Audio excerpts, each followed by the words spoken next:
And first of all, I would like to thank Chaim for inviting me to take part in this project, in this wonderful project, and to all our friends in the I-Corps for a wonderful year, stimulating, pleasant, and its culmination, its climax is now in this conference. I didn't mean to tell a joke in order not to start a tradition, but Ram Ben Shalom told me that I should tell one, because we are, together with Effie Shoham, the three of us are now creating a reader of conversion. Reading Conversion. The name is Reading Conversion. We are assembling texts about conversions, and jokes should be a very important part of it. So I'll try to tell one. I hope I'm not going to ruin it. It starts a documentary film of Belmonte, the famous conversos in Portugal, a place in Portugal, told by one of the conversos, one of the descendants of the conversos. He is a very old member of the community, and he stands on his stick and he tells to someone a story about a conversos years ago. A Jew by the name of Isaac was converted, but the neighbors were very suspicious of him and used to spy on him. And on Friday, they looked through his window and saw the family, the conversos family, sitting and eating, lo and behold, chicken. So they ran and called the bishop and say, "This man that you converted, he is not a Christian, he is a Jew. He's eating meat on Friday." So the bishop comes into the room and shouts at this man, "What are you doing? Don't you know that a Christian shouldn't eat meat on, not even chicken, on Friday?" And the man say, "But look, I did what you did. You called me and you said, you spilled water on me, and you said, until now you were Isaac, the Jew. From now on, you are Peter, the Christian." I did the same. I bought this hen in the market. I spilled water on it. I said, up till now you were a chicken. From now on, you are a fish. So, okay.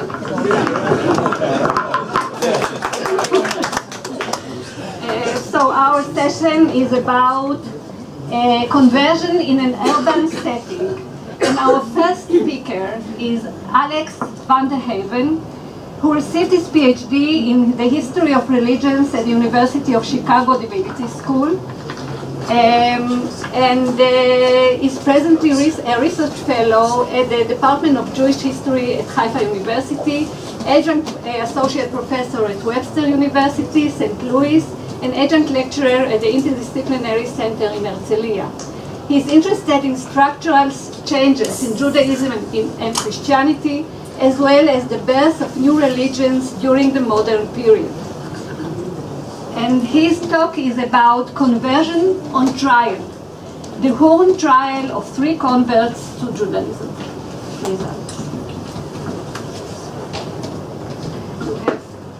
Should I try to put that thing on? Yeah. Try and wear it. I think they hear as it is. No. Okay, you hear me? Yeah, you prefer to try it. Put it on your shirt.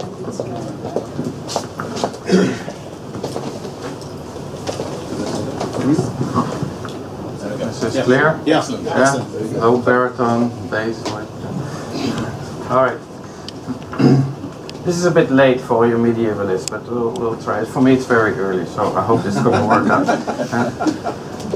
On the night of September 27, 1614, 3 persons were lifted from their beds in 2 small towns near Hoorn, one of the most important naval centers of the ascendant naval power, the Dutch Republic. Here we have the city of Hoorn. Here's Amsterdam. As the three later described it, and this attests to their continuing belief to be entirely innocent of any crime, they were bound as schelmen and moordenaars, as villains and murderers, and brought to Hoorn's prison. The arrested were a former Mennonite couple, Abram's son, who used to go on the name Hans Joosten's zoon, from the city of Emmerich, which is like just across the Dutch border in Germany, but then it was contested, sometimes it was Dutch, sometimes it was German. And his wife Sarah, formerly known as Sanne Thijsdochter, from the Cleves area, which is the same area. The third arrest was Jan Pieterszoon Kuijner, who had been a local Reformed elder for 20 years. From the names Abraham Abramson and Sarah, you might guess why they were arrested. They were arrested for apostasy, for converting to Judaism.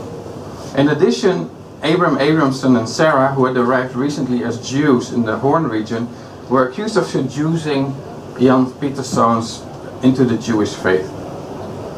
The three were interrogated, and on October 6, 9 days after the arrest, the sheriff's office officially proposed the sentences. Each of the two male prisoners as an apostate who had become Jew, to continue the theme of torture, will be publicly burned at a stake. The remains of his body will be put at another pole outside the western gate of the city and will remain standing or hanging as mirror or warning for those who will pass there. In the case of Sarah, the sheriff proposed also the option of a mild alternative, namely to, quote, to be smothered in a pipe with water until death follows. Her corpse would also be exhibited at the western gate. Thus far it's very exciting forms of torture, persecution of converts. Unfortunately, however, for the defendants, their salvation was not swiftly and safely restored through purification by fire or water. Instead, the burgomasters and the vroedschap, the legal council of the city, referred the case to the highest authorities, the states of Holland and West Friesland. The three remained incarcerated in an unheated prison throughout a winter that was later remembered as extremely long and cold. During that long winter, local ministers as well as ministers from outside the area visited the prison and spoke with the three converts, of which one report has survived. We also have two legal briefs written by the prisoners, two briefs and an appendix by the local beer brewer in support of the prisoners, and finally a letter from the committed council, the Gecommitteerde Raden, the executive body of the States of Holland and West Friesland, dated April 9, 1615, with the advice to evict the prisoners from the Republic.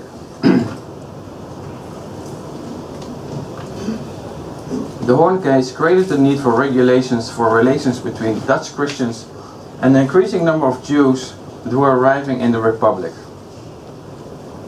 In the sessions between 4 till 17 March 1615, so this is a few weeks before they advised to kick them out, the States of Holland and West Friesland authorized the Gecommitteerde Raden to deal with the case and, quote, and you can see it here on the slide, impose order on the imprisoned Jews as will be found appropriate.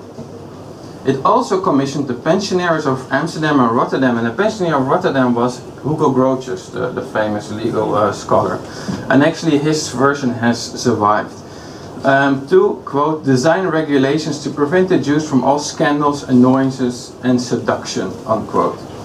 In the end, however, despite that Hugo Grotius wrote this brief, but actually they arrested him, locked him up, and he had to escape in the book cabin. In the end, however, the states decided not to decide and declared to allow each city to make its own regulations.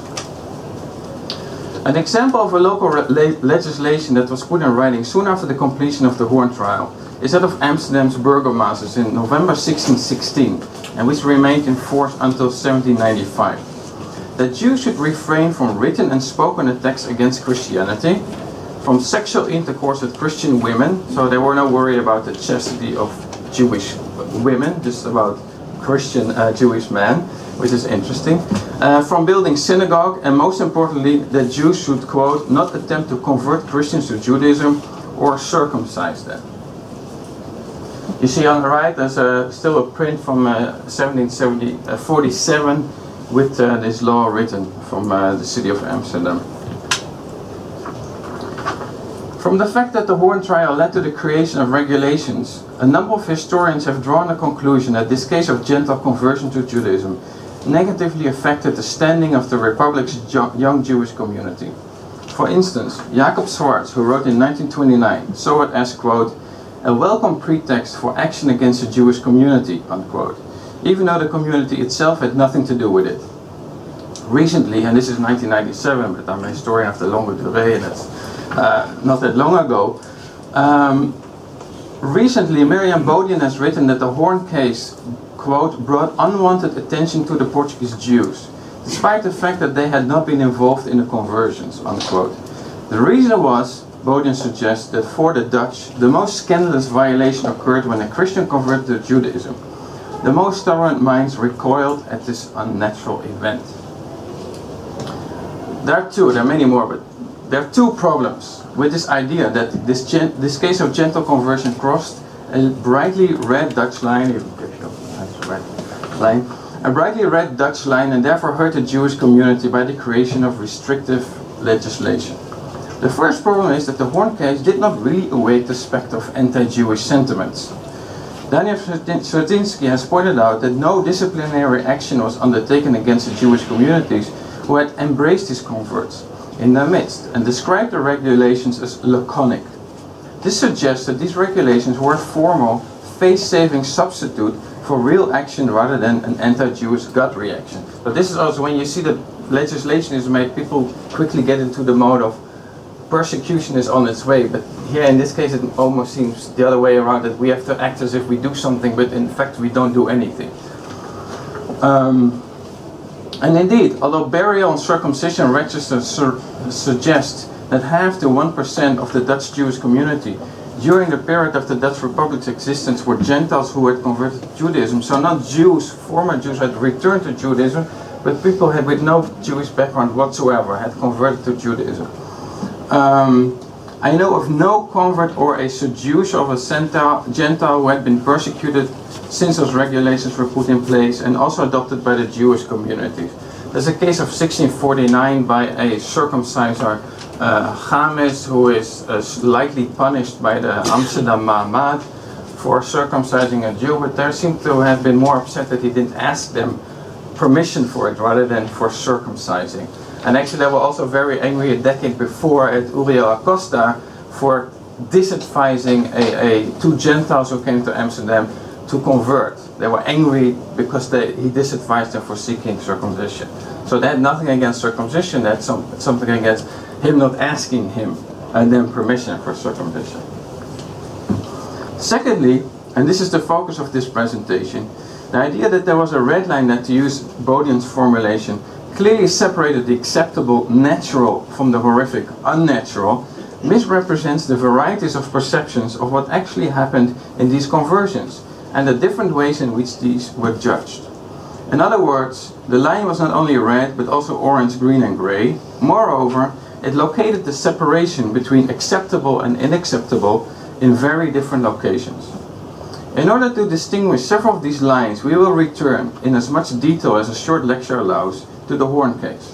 What I will show is that the sheriff who proposed the painful death sentences was only one voice in the cabal of voices surrounding the case, a cabal that disagreed, not so much on whether conversion to a different religion as a general act of apostasy should be tolerated or not, but on the very nature and significance of the three conversion, and thus of what is conversion to Judaism itself. So they fundamentally disagreed even on what actually was happening with these three people. I will therefore present the various views of conversion held by the different parties involved, including differences among the accused themselves, with whom we will begin. So these are the two parties. On the one hand, the formerly Mennonite couple Hans Joostenson and alias Abrams and son, or Susanne Thijsdochter, also known as Sarah, they seem to have desired to keep the accepted borders between Judaism and Christianity. On the other hand, we have the convert from Calvinism. They were accused of having seduced into the Jewish faith, Jan Pieterszoon Schuiner, and his only border seems to have been defined by his changeable interpretation of Christian scripture. And I put this picture there because they might not have looked, especially Jan Pieterszoon, he might have just looked like he always looked. But the question is whether he decided, am I becoming a Jew like all the other Jews, or am I becoming a do-it-yourself person? Yeah, so the two, one might have looked like this, Hans Joostenzoon, and Jan Pieterszoon might have looked something completely different. He also didn't change his name, which is important. Joostenzoon and Thijsdochter were originally Mennonites from two different towns in the Cleves area. They might have met in Amsterdam, as the sheriff claims. They lived in Hoorn together, he claimed. But the Jewish story begins much farther away. Hans Joostenzoon claimed to have needed to leave his homestead because his understanding of scripture did not match with that of his Mennonite brethren. Not having undergone adult baptism, which is a Mennonite practice, he traveled by way of Danzig, you can follow it on the map, Poland and Lithuania to Constantinople, and from there to Damascus, where he was, quote, circumcised according to the Jewish law, unquote. There's also another version of his biography by the ministers who visited him in prison. He told them, they claimed that, quote, feeling he could find no certainty with the Mennonites, was brought to Judaism by an Englishman in Danzig, unquote. The Englishman, however, in contrast to Hans Joostenzoon, believed circumcision was unnecessary. There's also a very important additional detail whether circumcision is necessary if you think you should become Jewish. So this Englishman apparently did not believe so, but he disagreed with the Englishman. So therefore he traveled with wife and children. They sometimes, it appears that they're with him, but usually the story is just about him alone. So he traveled on to Constantinople, and when he was circumcised there. In Damascus, where they went afterwards, the couple heard that the Dutch Republic's authorities protected Jews, and they made their way to the Jerusalem of the North, to Amsterdam. There, Joostenzoon served as a beadle. Nevertheless, they lived in poverty, and they moved a year before their arrest to a small town called Grosthuizen, near Hoorn, where they made kosher cheese. So they started a kosher cheese business. And there they lived quietly, as the anonymous author of their brief from March 1615 states, quote, hold on, without addressing a single person regarding their belief or letting anyone know of their feelings, not speaking to a soul about their beliefs or letting anyone know what their innermost feelings were, to have been content with being able to complete their lives in quiet and peace under the protection of the honored government. It's also a very strategic statement, of course. However, the fellow inhabitant of Grosthuizen, so they had the misfortune to have a certain neighbor, Jan Pieterszoon Schuiner, who had been an elder of its Dutch Reformed Church for 20 years. He insistently accosted them and wanted to discuss with them matters of faith. And they claimed they refused, like, we can't talk with you. So they claimed not to have to want to talk to them, but in the end they relented. And as the result, Jan Pieterszoon converted to Judaism. Although they claimed they have refuted Jan Pieterszoon's approach strategically serves to counter the accusation that they as Jews seduced a Christian into apostasy, it seems that they sincerely desire to live quietly as Jews rather than engage in polemic exchanges or novel religious experiments, finding hybrids. Both claim not to have been baptized, which, as we will see, might have another survival strategy. And they presented their conversion to Judaism, therefore, as a result of an individual adult decision following a religious quest. Joostenzoon also told the minister that he kept not with the, and the ministers didn't know what it was, so they wrote on Kraiers, but it's probably Karaites, because they must have met Karaites. They were like Lithuania, they were in the Holy Land, so they must have encountered, and he basically had to pick, which Judaism do I want to belong to? But he joined the Talmudists, as they called it.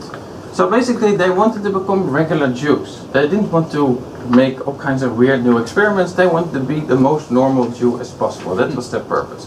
They had to choose when they were adults, you want to be baptized or not. They decided, let's find something else, and they became Jewish. However, their neighbor, Jan Pieterszoon Schuiner, is a very different story. Although the sheriff claimed the Judaizing danger arrived in the persons of the two former Mennonites, the real peril was already there, in the midst of Hoorn's region's stormy Christian community. Jan Pieterszoon's desire to discuss religion with his new Jewish neighbor, and the sheriff said, like, he was a stupid Christian who it came in his mind to convert these Jews back to Christianity. But this is apparently not what was going on. The Jewish era was already there, and more aggressive of character than the Jewish newcomers. Jan Pieterszoon's daughter-in-law was the daughter of a certain Jan Rijks, who had converted to Judaism around 1600, so this is 14 years before. and had, provided we believe the 1665 Portuguese translation, and this is a copy from the 1770s, is really a translation and not the new creation, had written a polemic doubting the value of the early Christian alienation from the Jewish law. Yeah, so Horn had already produced a convert who was polemically against Christianity. Whereas Hans Jonsson and Thijs Tochter merely wanted to be left alone, for Jan Pieterszoon, like his kin by marriage Rijks, both the Jewish and Christian scriptures, as well as their respective theological traditions, remained open to his investigation. And the border between Judaism and Christianity was never fixed. For instance, the Share report, and you also have to be careful because you might misrepresent things, claims that Peter superimposed the Calvinist notion of predestination on the traditional idea of the chosenness of the Jewish people.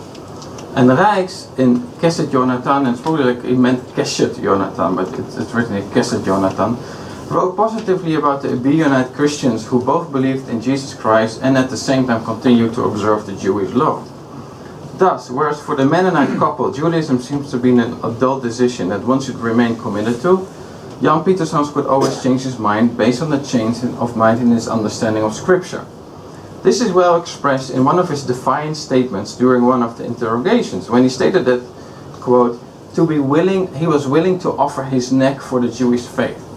At the same time, he also said he wanted to live and die as a Jew unless someone knows to teach him better from the word of the Lord. So it's like, kill me, I'm Jewish, but if you convince me I'm wrong, then I'm willing to convert back. But violence is not going to work. So for him, the truth was like my interpretation of Scripture.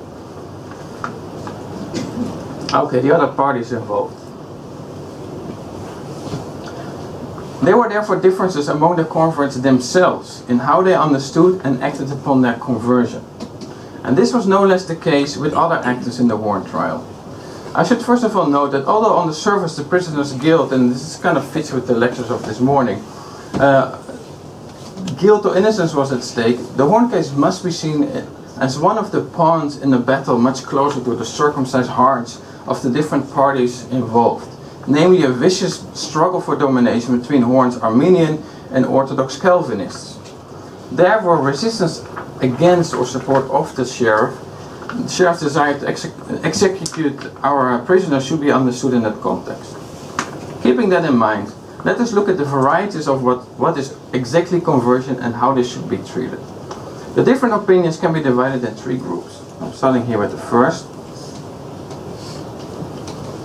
In order to begin with our poor sheriff, so stigmatized for his old-fashioned taste of torture, we have to return to Marian Bodian's exact phrasing that gentle conversion was the red line of Dutch tolerance, namely that, quote, the most tolerant minds recoiled at this unnatural event. Bodian, and she was writing about Amsterdam, wrote this in a chapter describing the de facto tolerance towards Jewish reversion, so Christians of Jewish descent who converted back to Judaism. And this was not a problem, and this is unnatural. So we have to figure out what's the difference between baptized Christians becoming Jewish who had Jewish ancestry and native Christians converting to Judaism. Because when the Jews arrived in Amsterdam, the burgomaster, in 1598, they made the statement that we trust them to be Christians. But apparently they did not care. So Bodian does not articulate a very important distinction she automatically makes, namely that between the natural apostasy of Iberian Christians and the unnatural apostasy of native Christians. Behind this distinction lies an important view of what is a Jew and what is a Christian, namely as defined neither by the magical religious transformation through baptism or circumcision, nor by individual choice and commitment. Instead, it's defined by descent, by ethnicity, and by blood. This early modern racial notion, for which the Republic's Iberian immigrants turned out to be a blessing, this was good for the people who wanted to return to Judaism. I called it somewhere else the bright side of early modern racism. Was also held by Horn's sheriff, as can be seen from his reaction to the defense's quite logical appeal to the widespread toleration of Jewish presence and even public religious practice. So they said very logically, Jews are everywhere, tolerated, they can publicly practice, these people are Jews, so what's the problem? The sheriff's reaction was, that he did not regard their conversation as having resulted actually in having become Jews, and responded that these prisoners were not of Jewish descent, afkomstige Joden, but apostate Christians, verloochende christenen. The crime therefore had been the betrayal of their religious ethnicity, the crossing of natural boundaries defined by difference of blood.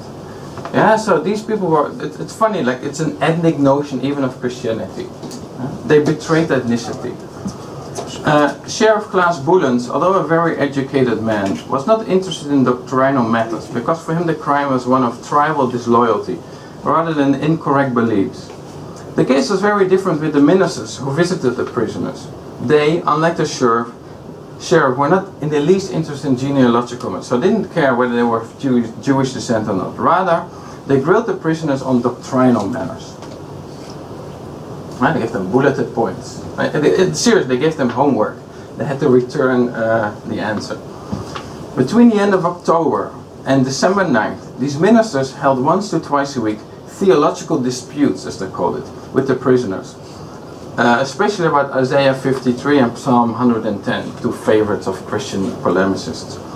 They also assigned them to respond in writing to 3 doctrinal questions. You see them on the slides, and if you look well, it's really about like whether Jesus is the Messiah or not, and whether we need him for salvation. It's more subtly phrased here, but it's what it is about. In return, they received actually they call it a grootschrift, like a big chunk of writing, but we don't have that anymore. So they actually in prison, they wrote a theological treatise, returning it to the visiting ministers. The ministers concluded their report with a numbered list of beliefs that the prisoners had professed, and that these men of God thought was blamable, such as the idea that, quote, all Israelites, every single of them, will achieve salvation, no matter how they have sinned, unless they have abandoned Judaism. And what's very interesting also about the visit of these ministers, who are probably Armenians, is that they were all the time asking about the role of good works in salvation. And if you know anything about the big fight between Armenians and the Orthodox, is the Orthodox criticized Armenians for being too lenient towards the possibility that you can actually do something with good works. So they must actually be very happy to hear from these Jews that good works actually do. So this is really interesting context. They were also very nice. They complained to the sheriff that the prison was unheated, and then the prisoners were dressed shabbily and they should get new clothing. So there was actually local politics going on also here. The ministers also, unlike the sheriff, did not use the word apostasy or even conversion. And it's really important to look at the language which the different parties use. Nor do the terms Jew or Jewish occur frequently in their report. For the ministers, and the Dutch scholar Peter van Roden has observed this as a wider phenomenon, Jewish beliefs did not belong to the category of an other religion. So in effect they didn't even talk, there was no conversion going on. It belonged to Christianity, where they were to be judged as heretical or not. We're coming here to our last party.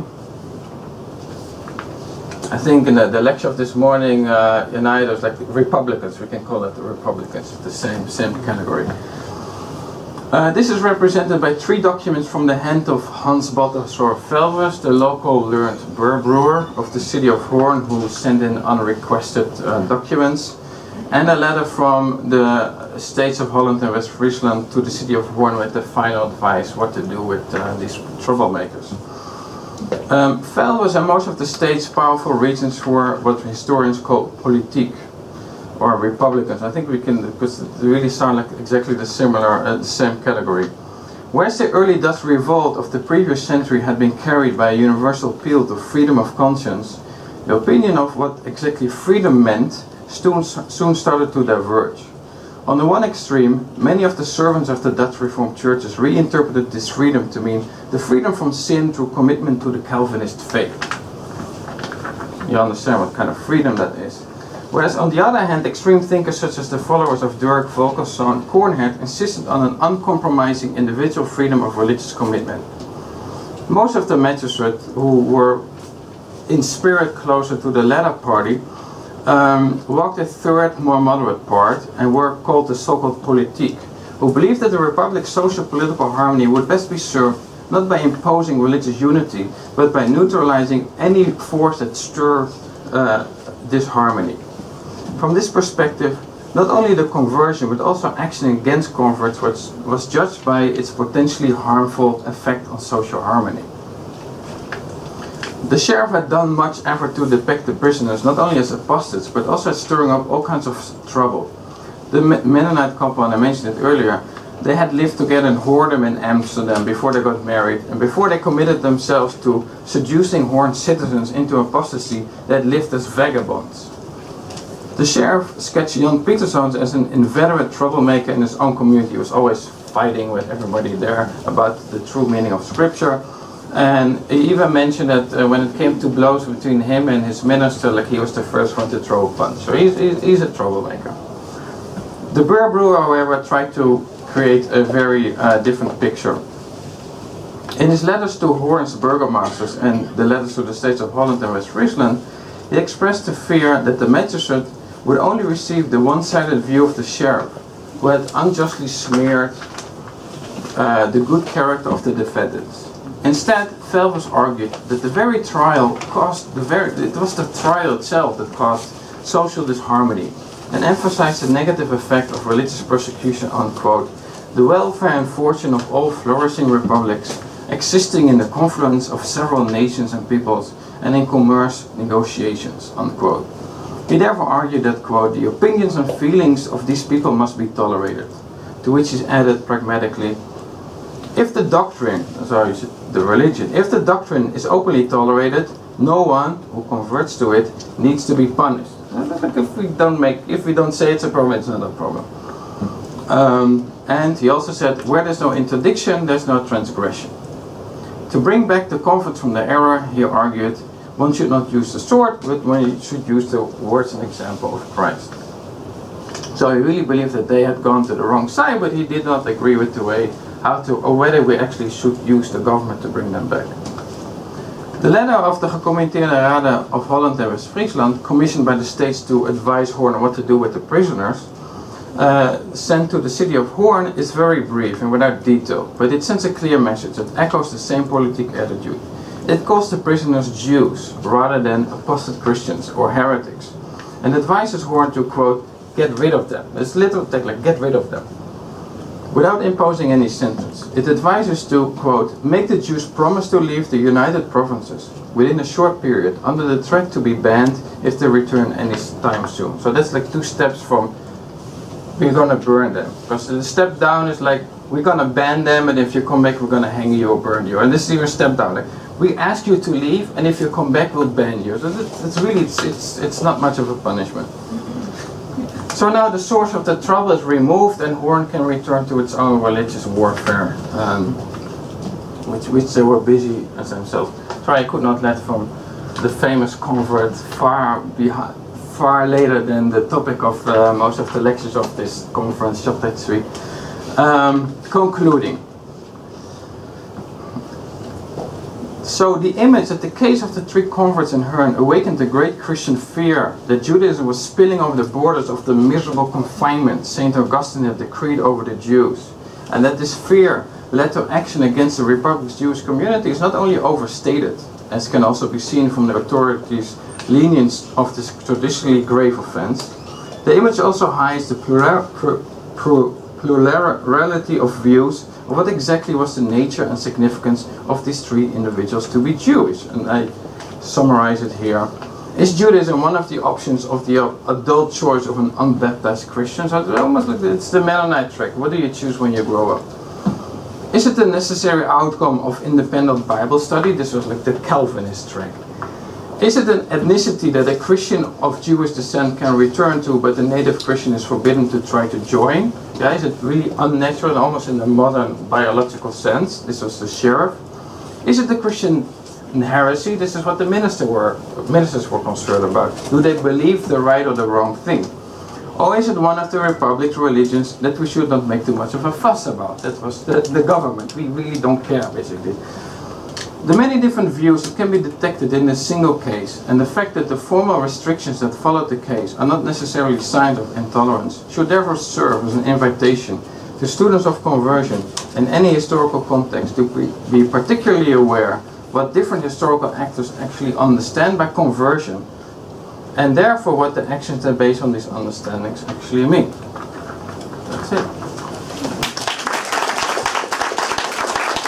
No too much in the end. We don't know. Let's appear from the I asked him what happened to them, and he doesn't know. Yeah, After all these options. Thank you very much for this fascinating lecture. And now I call Professor Dr. Marta Kiel, who studied history and Jewish studies in Vienna and Berlin. She wrote her doctorate on the Jewish community of Wiener Neustadt in the Middle Ages. She is the director of the Institute of Jewish History in Austria and the associate professor at the University of Vienna, Department of History. Her research focus is culture and everyday life of the Jews in medieval and early modern Ashkenaz, encounters, relationships, and hostility between Jews and Christians, migrations, and conversions. And her talk is about what happened to the new Christians, the Viennese Gzerat Vienna of 1420-21, and the forced baptism of the Jews. Please.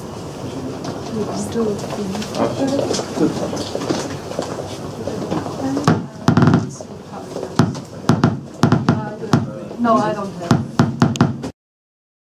Much Ora for the introduction, and thank you very much, Chaim, and the organizers for the invitation. The long-lasting stigmatization, discrimination, and social exclusion of converted Jews, especially after a forced baptism during a persecution, is a common fact in medieval Jewish history, and I was very interested and thankful to Yanai Israeli's paper that he put his eye on the local context, his political and historical context. Recently, Benjamin Scheller of the Free University of Berlin researched the fate of those Jews and their descendants who had been forced to convert and were in 1292 victims of severe persecution in the Kingdom of Naples, particularly in the Apulian seaport of Trani. He noted that all the members of that social-religious group had been marked or stigmatized for 200 years with the byname Neophiti, Christiani Novi, or Christiani Novelli. Further, they had lived in a kind of ghetto, and in 1507, these non-boni Christiani, as they were called, were forced to leave southern Italy together with the Jews. The first question, which I would like to answer in this paper, relates to the status of those Jews who were forcefully baptized during the Viennese Gzerat of 1420-21. Did they remain stigmatized as converts? Did they live separate lives from the old Christians? And did they get married exclusively amongst their secluded group? Were they subject to special rights and restrictions? Were they mistrusted in terms of the reliability of their Christianity? And were they continuously considered heirs to the murderers of Christ? What can be said about the integration and the affiliation of those new Christians when looking at Austrian sources after 1421? Where did they live and who did they get married to? Related to the second question of my paper, František Kraus put it quite straightforwardly in his famous Pest, Geisler and Judenmorde, written in 1988. I quote, "Economically, the new Christian was often faced with ruin." What kind of new living conditions were the converts confronted with? Directly after a voluntary conversion, the baptized would lose the inheritance of Jewish parents and therefore any basis for a new life.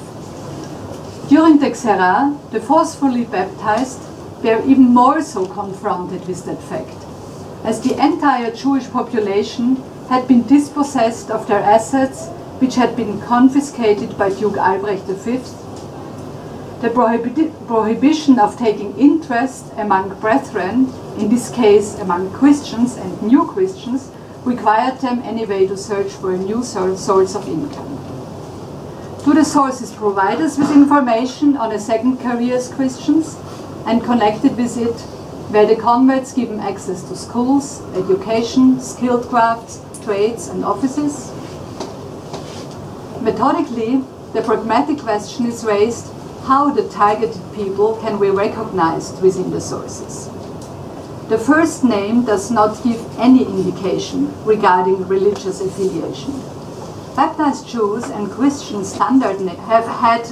Baptized Jews had Christian standard names, such as Matthias or Kaspar, Daniel or Johannes, John, Paul, Thomas, Michael, and also Jakob. And the women had Barbara, Elisabeth, Katharina or Magdalena. Almost never do they have bynames such as Jude, Jew, Judeus, Judenspan, Judenkopf or similar. The new names cannot be expected to give any indication of the existence that was left behind. Baptized Jews and Jewesses can thus only be identified by the following unambiguous bynames: Quondam Judeis, Judeus Baptisatus, vormals Judin gewesen, which is formerly Jews, Neuchrist, Taufter Jude, Baptized Jew, or Neophytus. Those identifiers have to be searched for, and unfortunately, they have only rarely been included in the registers of editions, which means that a precise and detailed search in the numerous sources is required. In order to give a timeline for the individual fates discussed below, a short overview of the events of the Viennese Xerai is necessary. Following a financial and political crisis, which was mainly the result of the costs for the Hussite Wars and the planned wedding of Duke Albrecht V with the Emperor's daughter Elisabeth, the Jewish population in Vienna and Lower Austria was arrested on May 23, 1420, on the orders of the Duke, and was then forced to convert under threat of death. According to the small chronicle of Klosterneuburg, numerous were baptized, but of those, numerous in turn reconverted to Judaism and were then, according to this chronicle as a sole source, burned to death as renegades. In September 1420, 800 poor Jews were put on floats on the river Danube and were left to drift downstream. Most of them were taken partly in Hungary and partly in Pressburg, Bratislava. Many eventually reached Moravia or Bohemia. Once the beaten Albrecht V had returned from the lost Hussite Wars, wealthy Jews and Jewesses were tortured in order to reveal the hiding places of the treasures and to accept baptism. A fact that was reported by the Yiddish text Wiener Xere, as well as by the theologian and principal of the university, Thomas Ebendorfer. His Chronica Austriae also mentions that some older people committed suicide. Where should I stand? No, I think it slipped down. It slipped down here already. Interesting. Yeah, it's here. Okay. That is. I have a loud voice, but I knew how tiring it was to sit in a bag and not to have to. Okay. Thank you for your patience.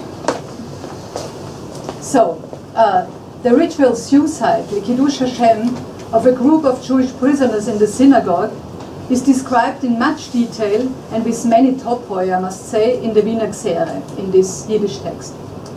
In Jewish as well as Christian reports, the burning at the stake of between 210, as reported by the Wiener Xere, and 240 Jews and Jewesses, as noted by the Klosterneuburger Chronicle, took place at Erdberger Lände in the 3rd Viennese district, followed with considerable attendance and interest by the Christian population.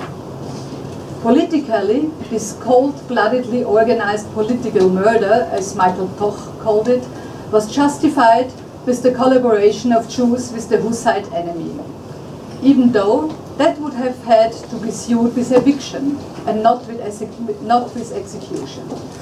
The burning at the stake was justified by referring to a host defilement in the small town of Enns in Upper Austria that had allegedly taken place years before and had astonishingly not been revealed earlier. The eviction and murder was then followed by an eternal prohibition of settlement, which was upheld in Vienna for about 150 years. We cannot say for sure how many forced baptisms had taken place in due course of the Viennese Xera. In contrast to Trani, however, the Viennese baptized are impalpable as a group and can only be grasped individually after detailed research or can be found by coincidence. Anticipating the outcome, we have 28 new Christians by name or as anonymous individuals.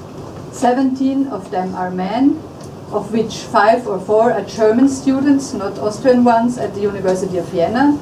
4 are women and 7 are children or youth. 22 of them were definitely baptized in due course of the Xera.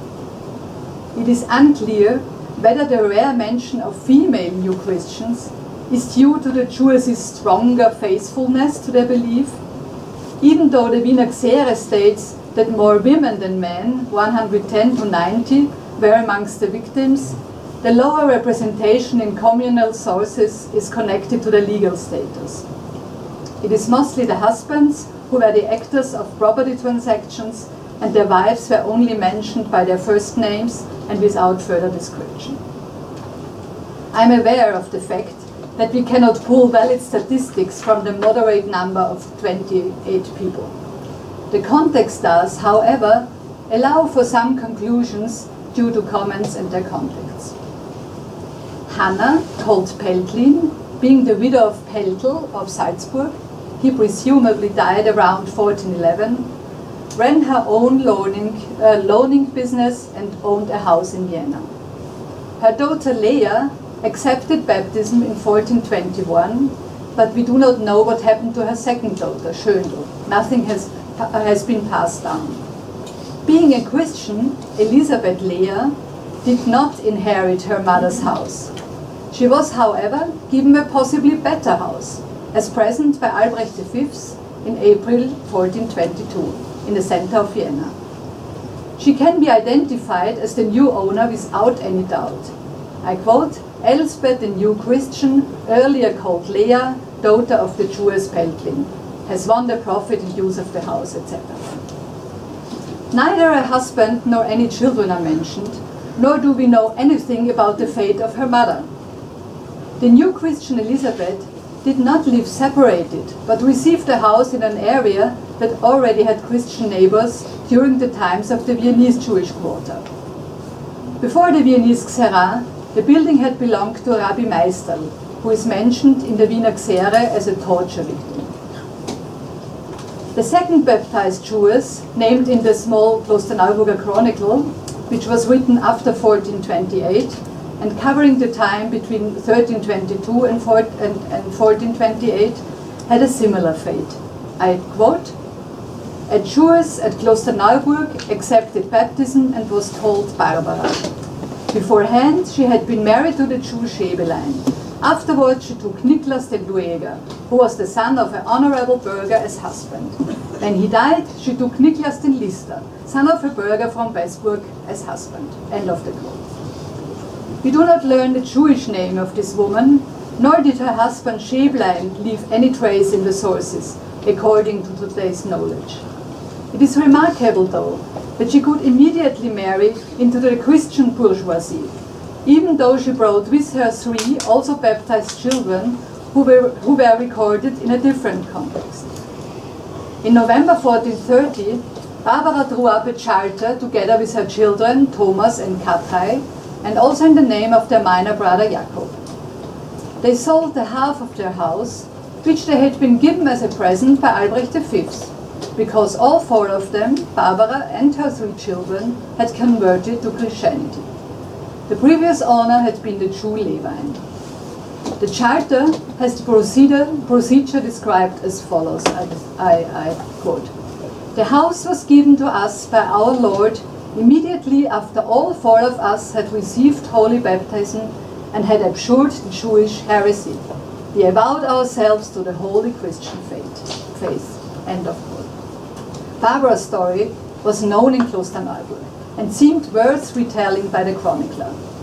His account, however, only contains factual information, the baptism and the 2 marriages, but no moral or even religious judgment. It can be assumed that Barbara had already had contact with Christian customers while being the wife of Schäblein, and that maybe her second husband, Niklas de Lueger, had been amongst them. Further, she was immediately integrated into Christian society, socially as well as topographically. We do not know anything about the fate of Schäblein. Maybe he had already died before 1420, and his widow, with her 3 children, had then looked for safety among Christians.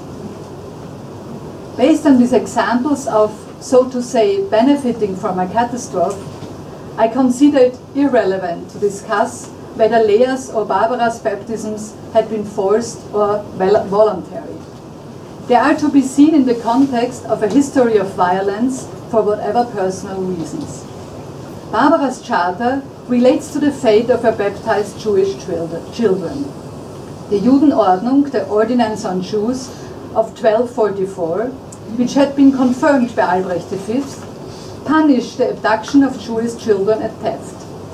Canon law prohibited the forced baptism of children either completely or discussed it as controversial.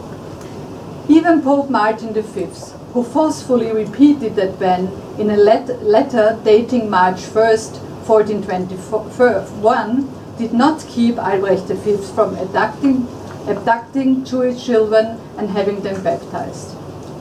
This measure was not only aimed at the salvation of the children's lives, but predominantly at their souls. The radical position that Albrecht had was consistent with the prevailing doctrine of these times. The theological faculty of the University of Vienna had already solidified its conviction that after forced baptism, the religious belief and Christian faith, and with it the dogmas that could not be cognitively grasped, would eventually sink in and settle. Unless you believe, you shall not understand. It is the quote by the Viennese theologian Heinrich von Langenstein, used by Michael Schenk as title for his famous book in 1988. What happened to the abducted Jewish children?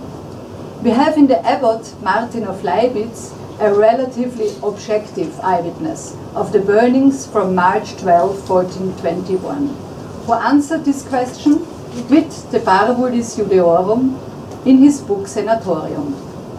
The answer was structured like a dialogue between a Senex and a Juvenis, and started the following. The children were spared the burning at the stake, some were handed over to monasteries where they were more useful than the others. Two of those saved children were now even priorities at the nunneries Himmelpfort and St. Magdalena. End of the quote. I think we can accept this information as a fact, in particular as both nunneries are precisely named. The Prämonstratensian Nunnery St. Agnes an der Himmelpforte and the Nunnery St. Magdalena vor dem Schottentor run in accordance with Augustinian rules. Thanks to my colleague Evelyn Brucker, I've been given attention of a document highly informative on the fate of Baptist children, which describes a procedure that was certainly not uncommon. In March 1421, Provost Erhard, at the Canons Regular of St. Augustine, St. Andrea de Treisen, confirmed the receipt of 50 pounds of Viennese pfennig from Duke Albrecht V, which was a lot of money, which the boy Matthias was to receive at the time of his coming of age. In January 1430, maybe at the time of his 18th birthday, maybe earlier, Matthias, quote, new Christian from Herzogenburg, confirmed that the provosts of the convent had lovingly looked after him and educated him in the Christian faith, and had let him attend school to his benefit and honor. He confirmed them that he was not owed anything anymore. Therefore, it was not only the convent that had been responsible for Matthias' upbringing and living, but also Albrecht V, who was presumably the murderer of Matthias' parents and the robber of their property. The only thing that we hear about the little son of a famous rabbi and victim of the Xera, namely Rabbi Aaron Blümlein, grandson of Israel of Krems, and uncle of Rabbi Iserlein of Wiener Neustadt, comes from a Hebrew source, a responsum by Maharil of Mainz. A certain Chaver Shimon asked him whether the inheritance of 3 florin of Aaron Blümlein could be passed on to his son-in-law, Rabbi Murklein of Marburg, or to other heirs, or whether, quote, his son, who is amongst the Goyim, Benoshe Ben HaGoyim, would have to be taken into consideration too. Maharil decided that the inheritance could be paid out, as Aaron's son had been, I quote, forced in his childhood, Betinokiut Neinas, which means forced baptism, of course. He was therefore, I quote, full Israel, who had been taken prisoner by the Goyim and had spent all his days in error, or in Aneversin, Beshogeg. 13 years had passed since then, as Maharil mentions. The responsum therefore dates to 1434 or sometime later, and the boy had come of age to fulfill the commandments, but had not returned in a ritual of atonement. Therefore, the money should be given to Rabbi Murklein for his yeshiva, and he would pass it on the gabbai of the tzedakah to Purbachurim. This statement of Maharil touches upon my second question: how the new Christians earned money, and which professional possibilities were open to them. The sources are not very helpful, as they do not always mention the individual's professions. In August 1422, Jakob of Steyr, the baker, burgher of Vienna, and his wife Anna sold the house to the Honorable Master Gabriel, the new Christian, and his wife Anna. Apart from the term new Christian, Neuchrist, the 2 attributes honorable, ehrbar, and master are interesting. They are not at all discriminating, but a sign of appreciation as a bourgeois business partner. Unfortunately, we do not know which trade Gabriel was working in. Master can be everything. When looking at the entries in the land charge register for December 1435, the pattern repeats itself several times. We find 3 more mentions of honorable baptized Jews and a baptized boy grown up with a converted adoptive father. Allow me a small academic side remark. Rudolf Geyer and Leopold Seiler, neither of them Jews, listed these Neuchristen in the register of their source editions among the Jews and not the Christians. Of all things, we notice an absence of prejudice against new Christians within one of the leading propaganda institutions of anti-Judaism in the late Middle Ages, the University of Vienna. A prime example for climbing the career ladder is Paulus de Melico, Paul of Melk, a new Christian. He was canon of St. Stephen's in 1451, dean in 1460 and 61, vice-chancellor of the university and rector for 5 years. Amongst the numerous entries of his name within the registers and files of the university, only one refers to him as Neophytus. He is noted as baccalaureus at the Faculty of Arts in the winter semester of 1427. Eu die subscripto Paulus Neophytus de Melico. For all subsequent entries, his former religion is irrelevant. It is noteworthy that Paulus de Melico had a byname, that of Leubmann. This could refer to the in Austria widely found Jewish name of Lebmann. The scribes of the university register rarely noted the byname Leubmann, but in those cases, when Paul himself wrote the minutes of the faculty sittings, he always included it. Was this a form of commemoration to his Jewish father, who had maybe been murdered in the Xera? This is something we do not know. Paulus de Melico died on January 22, 1479. He must therefore have been around 20 years old at the time of his entry into university, and maybe have been baptized as a youth and educated at Melk Abbey, Paulus de Melico. From a document of 1438 we learn that he had a Jewish aunt, a mume, with a child in Pressburg, Bratislava. The repeated election of Paulus for rector as egregius vir, an outstanding man, allows us to assume an excellent integration within the academic and theological world and high esteem of him as a person. If a careful conclusion may be drawn from the topics of his oeuvre, the study of which I'm not qualified for, he might have been one of the particularly devoted and eager converts. Amongst his oeuvre, we find one about the planetary configuration and, maybe not coincidentally, a commentary on the Epistle to the Hebrews and on Good Friday. Paul is not the only neophytus at the Viennese University, but for reasons of time I have to leave other interesting examples like a Jewish medicine doctor and others for the written version. Amongst the baptized Jews in Austria, there were certainly also some who had failed to succeed in their new lives. Yet we only hear of those if they came in conflict with the law. One infamous example is the Tauft Christjude, baptized Christian Jew, Hans Feil, who accepted baptism numerous times in order to get hold of baptism gifts, who deceived and denounced others and eventually died in Regensburg by drowning. Begging and traveling, baptized Jewesses were successful as fortune tellers. And Rudolf Glanz referred to the entire baptism of Jews as a, quote, new spivvy sector of industry, which resulted in a reversal of order, attracting Christian beggars to pretend they were converted Jews. Summarizing, I can say the following.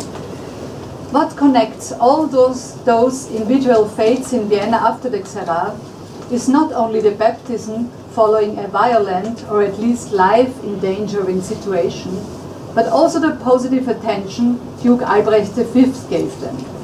Albrecht V, who went down in history as a brutal murderer and persecutor of Jews, supported baptized children, women and men by granting them alimentary pensions, gifts of money and houses. In addition, he tried to intervene to their advantage, like for the medical student Caspar Neophytus at the Viennese University. It is possible that he acted based on the thought to follow canon law and to therefore return to the baptized Jews the heritage of their evicted and murdered parents. Under his rule, Paulus Leutmann de Melico was able to rise to the highest honors and be elected rector numerous times. In the face of those friendly measures towards new Christians, the burning of Austrian Jews is an even more drastic religiously motivated crime. Obviously, Albrecht V's primary motives were neither political nor financial. He fought against Jews only as long as they persisted in their religious error. Once they were Christians, they stood under his personal protection. It seems that Judaism was no longer considered an individual religion, but only a deviation from the Christian faith, a heresy which could only be atoned for by death of fire. Thank you.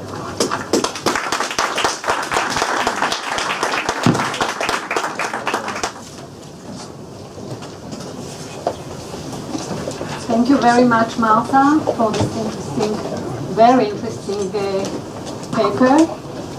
And now we are moving east with the paper of Phil Lieberman. Phil Lieberman is Assistant Professor of Jewish Studies and Law at Vanderbilt University. His book, The Business of Identity, Jews, Muslims, and Economic Life in Medieval Egypt, was recently published by Stanford University Press. His work concentrates on the Judeo-Arabic documents of the Cairo Geniza as a source for the social, legal, and economic history of the Jews of the medieval Islamic world. He is currently working on a book-length project on Jewish urbanization in Iraq under the early Abbasids and migration from Iraq to the Islamic Mediterranean. And he will talk to us about the permeability of intercommunal boundaries in early Abbasid Iraq. Thank you. Oh, no. So first, let me say thank you to our conference organizer and the director of our center here, and to Yoshevet Rosh, and to our respondent. There's little dispute among scholars that at the time of the rise of Islam, Babylonia was home to the world's dominant Jewish community, both in terms of its spiritual power and its demographic extent. However, the early Islamic centuries are understood to have led to the radical transformation of the Iraqi Jewish community and a reduction in its spiritual and numerical hegemony, arising from two major factors: urbanization and migration. With the rise of the Abbasid garrison cities in Iraq at the middle of the 8th century, the Iraqi population in general is understood to have urbanized massively, and according to some scholars, Jews are seen to have participated disproportionately in this urbanization. In the wake of this urbanization, the 10th century is seen as having experienced a westward migration of Jews that chipped away at the size of the Iraqi Jewish community as well as its spiritual power. However, I intend to reconsider the regnant narrative, if only to suggest that the narrative is insufficient to explain the degree to which the substantial and widespread agrarian Jewish population of Iraq, whose settlements dotted the Tigris and Euphrates valleys and the connecting canals, and may even have dominated a number of Babylonian cities in the Sasanian period, shrunk over the first centuries of Islamic rule. I will augment the regnant narrative by introducing two factors: conversion to Islam and Malthusian population decline, both of which reveal basic economic incentives to have driven the transformation of Babylonian Jewry. Questioning the regnant narrative does not entirely condemn the fact that some Jews urbanized, but rather leaves us with the possibility that the narrative of Jewish urbanization and migration from Iraq in the 8th to 10th centuries is simply a representative piece of a broader narrative responding to the economic forces of the broader Islamic world in the period. If some, or perhaps even most, Jews remained outside the garrison cities, even as they developed over the course of the 8th century, still involved in agricultural pursuits, as I've suggested in a forthcoming article in Jewish History, what might have happened to this community as Abbasid rule progressed? Here I'd like to introduce the possibility that the decline the Jewish community experienced on the agricultural periphery of Iraq follows the decline of the Abbasid core in the 10th century as Buwayhid emirs assumed control of the Abbasid center from 945 CE and shifted their focus away from the development of local irrigational infrastructure. Urban unrest leading up to the seizing of power by the Buwayhids followed on the heels of the Zanj uprisings in the late 9th century and might indeed have inspired those living in the cities to migrate westward. Yet famine, urban unrest, and its concomitants, death and declining birth rates, and migration need not be the only possible factors leading to the diminution of the erstwhile dominant Iraqi Jewish community. A third possibility, conversion to Islam, must be considered. Conversion would neither have resolved for Jews the problem of worsening economic conditions in rural Iraq, nor would it have availed them of the corresponding rising opportunities in North Africa. However, conversion might have lightened the tax burdens on Jews that would have been much harder to bear as the economic status of those living on the rural periphery deteriorated. And it may also have improved the prospects of those willing to migrate from rural areas to the Iraqi garrison cities. Arguing in this vein, the economists Maristella Botticini and Zvi Eckstein describe in their recent book, The Chosen Few, a parameterized economic model which leads them to explain that the high cost of educating Jewish children may have led some Jewish farmers throughout Jewish history to leave the Jewish fold. In fact, they believe that, in the long run, Judaism cannot survive in a subsistence farming society, because the Jewish rural population shrinks each generation as a result of conversions. This process can be halted if Jewish farmers can migrate to locations with better economic conditions or larger Jewish communities, where the cost of educating Jewish children is lower, or increased urbanization and the expansion of trade make available to the literate Jewish farmers skilled occupations with positive returns to education. End quote. The decline in returns to agriculture in the 9th and 10th centuries could have transformed Jewish pursuits in agriculture and related domains from being comfortable to being marginal or subsistence. Bottocini and Eckstein's model explains that in such a situation, the substantial costs of educating Jewish children would have encouraged Jewish farmers either to convert or to move to the cities to avail themselves of economic opportunities which drew on their educational background. Of course, a sufficiently high tax differential between Muslims and dhimmis would even encourage urbanized Jews to convert, but it is worthwhile considering the possibility, entertained by Bottocini and Eckstein, even if they themselves turned to urbanization and not conversion, to explain the fate of the bulk of Iraqi Jewry in the early centuries of Abbasid rule.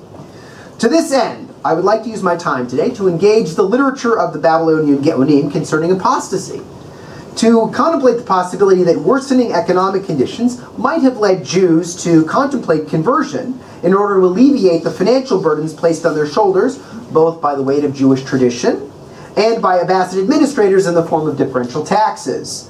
While Bottocini and Eckstein focused primarily on the former, and particularly the ways in which the burden of Jewish education might have been transformed into an economic asset by Jews who chose to urbanize, I wish to think about the latter. And not least because Jews could not have freed themselves from some Islamic taxes, most clearly the jizya, simply by moving to the Islamic garrison cities. Indeed, the burden of those taxes could be alleviated in only two ways: conversion or migration to a place where the jizya was simply not collected, that is, in some corners of Dar al-Islam, but otherwise in Dar al-Harb. As I've argued in Jewish history, the urban pursuits of the Jewish population in the Islamic garrison cities did not necessarily reveal particularly high returns to literacy, per se, and so Bottocini and Eckstein's claim that the Jews might have had a comparative advantage in urbanization simply fails. Yet their argument that economic forces might have made conversion a compelling option must be taken seriously and explored in light of the Jewish literature of the period. This sort of analysis will demonstrate that the contribution of Bottocini and Eckstein's model, even if it disagrees with the specific historic conclusions which they draw from it. The Geonic material is tendentious, contingent, sporadic, and difficult to place geographically or temporally. While the Geonim themselves may have been writing from Iraq, their constituents essentially span the Jewish world from Spain to Persia. Geonic responsa in particular also need to be used very carefully as historical sources. While responsa looks suspiciously like court decisions in one or another case, in fact they serve an entirely different legal function, closer to that of expert testimony in our own day. Therefore, their role as advocacy pieces should not be ignored. A single Gaon might pen multiple responsa for the same case, each coming up with a different legal result.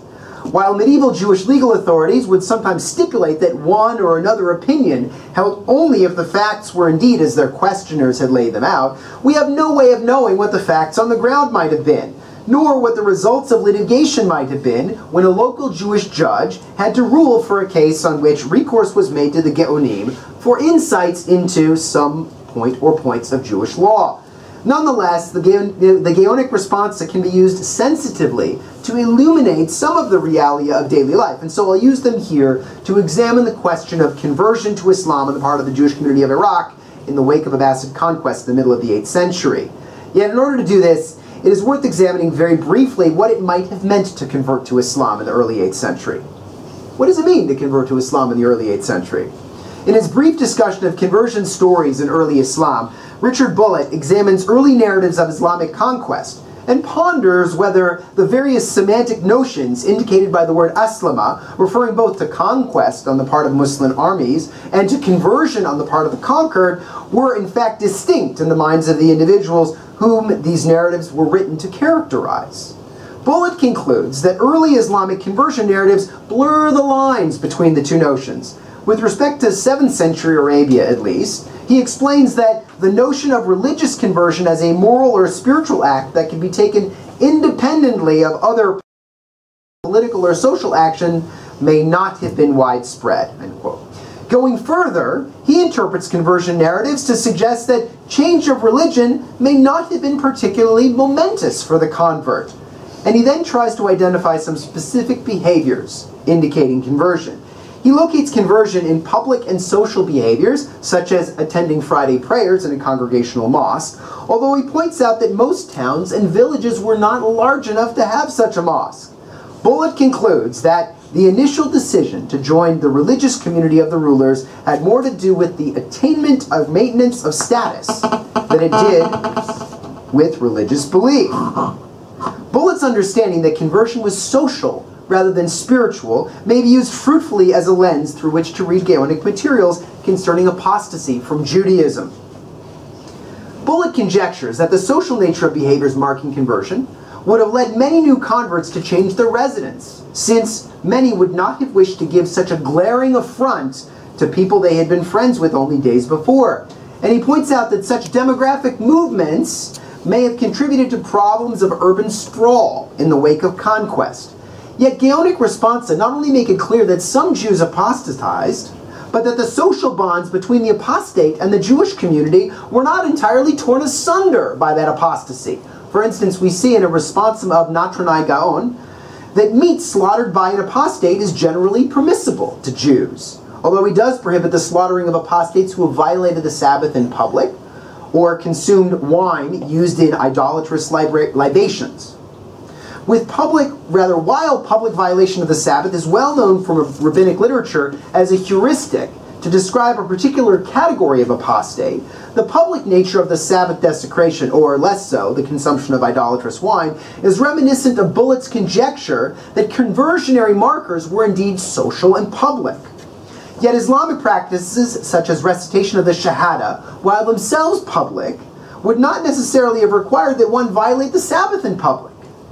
When Natranai permits Jews to eat animals slaughtered by apostates, he opens a door closed by his contemporary Shimon Kayara in his Halachot Gedolot, prohibiting the slaughter of apostates generally.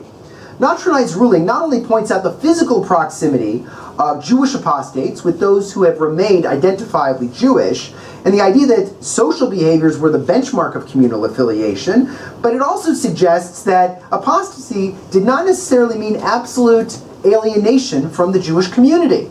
That is to say, one's new identity as a Muslim need not prevent one from certain types of continued participation in the Jewish community. In fact, intercommunal barriers may have been permeable. Other Gaonic responsa buttress this idea of permeability. Although David Wasserstein writes that conversion was thus a one-way street, Gaonic responsa allow apostates to return to the community.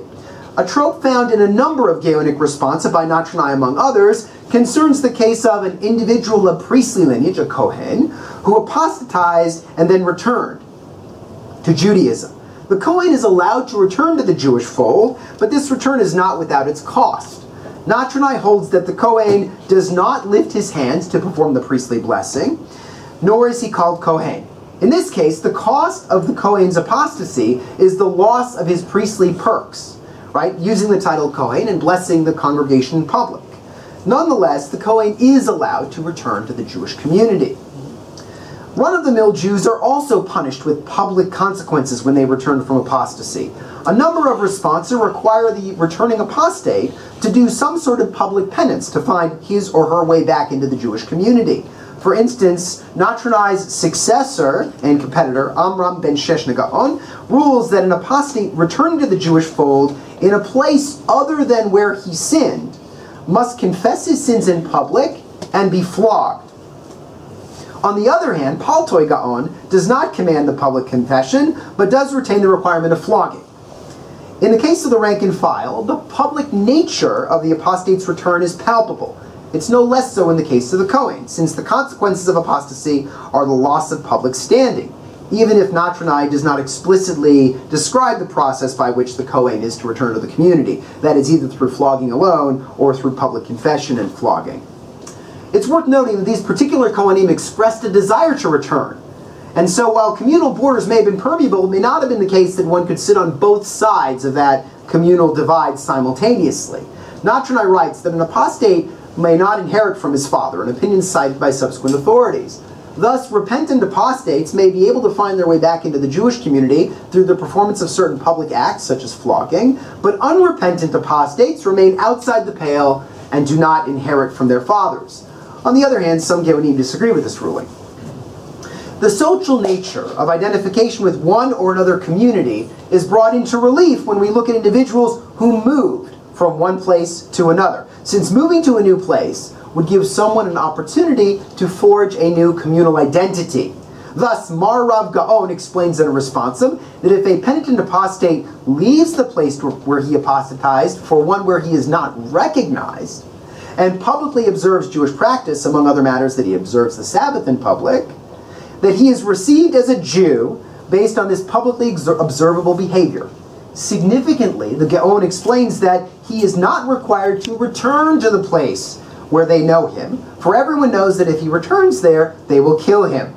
The Gaon's ruling is certainly reminiscent of the punishment for apostasy from Islam known from the Hadith literature, suggesting at least that the religion to which the Jew in question attached himself was Islam.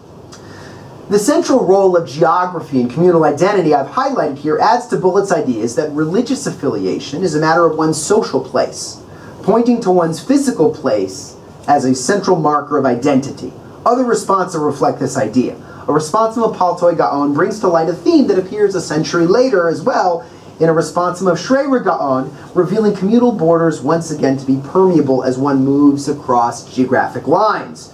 Schreier's responsum refers to the business of an apostate who died without children, leaving a wife required to marry her levir, and when she went to her levir so that he would free her from a levirate marriage, he was in another town. Indeed, distance from the levir is expressed in the responsa of both authorities. In the case of Paltoy's responsum, the levir is somewhere distant where there are no caravans. Both of these responses suggest that despite her dead husband's apostasy, the widow herself or someone either in her family or her dead husband's family remains sufficiently engaged in Jewish life to seek out her levir. Further, the parties' continued interest in monetary settlements that were to be mediated through the Jewish courts suggests a mutual loyalty to Jewish communal institutions, even though the widow had been married by all accounts to a man who was identified as an apostate Jew. Yet the connection of all parties concerned to the organized Jewish community was sufficiently robust for them to seek mediation in the local Jewish court, as mentioned in the text of the responsum, and eventually counsel from these Gaonic figures. The role of location in one's confessional identity is further sharpened in a responsum of Natronai, which explains that there is a place, makom, of Jewish sectarians living among us who have diverged from the Jewish way and who do not observe the commandments. According to the questioner, these wayward souls apparently wanted to return to Judaism, l'Yisraelut, and the questioner wonders what process is required for their re-entry into the Jewish community. The questioner explains that these particular individuals, quote, are different from other sorts of sectarians, for all sectarians reject the words of the sages, but nonetheless hold the words of the Torah and Scripture and hold fast to the root of Judaism. Whereas these who have diverged reject the root of the Torah, marrying those whom it is forbidden, giving birth to mamzerim, and profaning the Sabbath. If they were not of Jewish roots, they would be considered Gentiles. In this case, the jurist rules in line with the other responsa by explaining that the errant Jews do not lose their Jewish identity and they may find their way back to the community without immersion in a mikvah. Despite this, it does not seem that they would, rather it does seem that they would need to be publicly flogged for sins committed when they had separated themselves from the Jewish community as a whole. Significantly, though, the jurist does place limits on his openness to accepting returnees.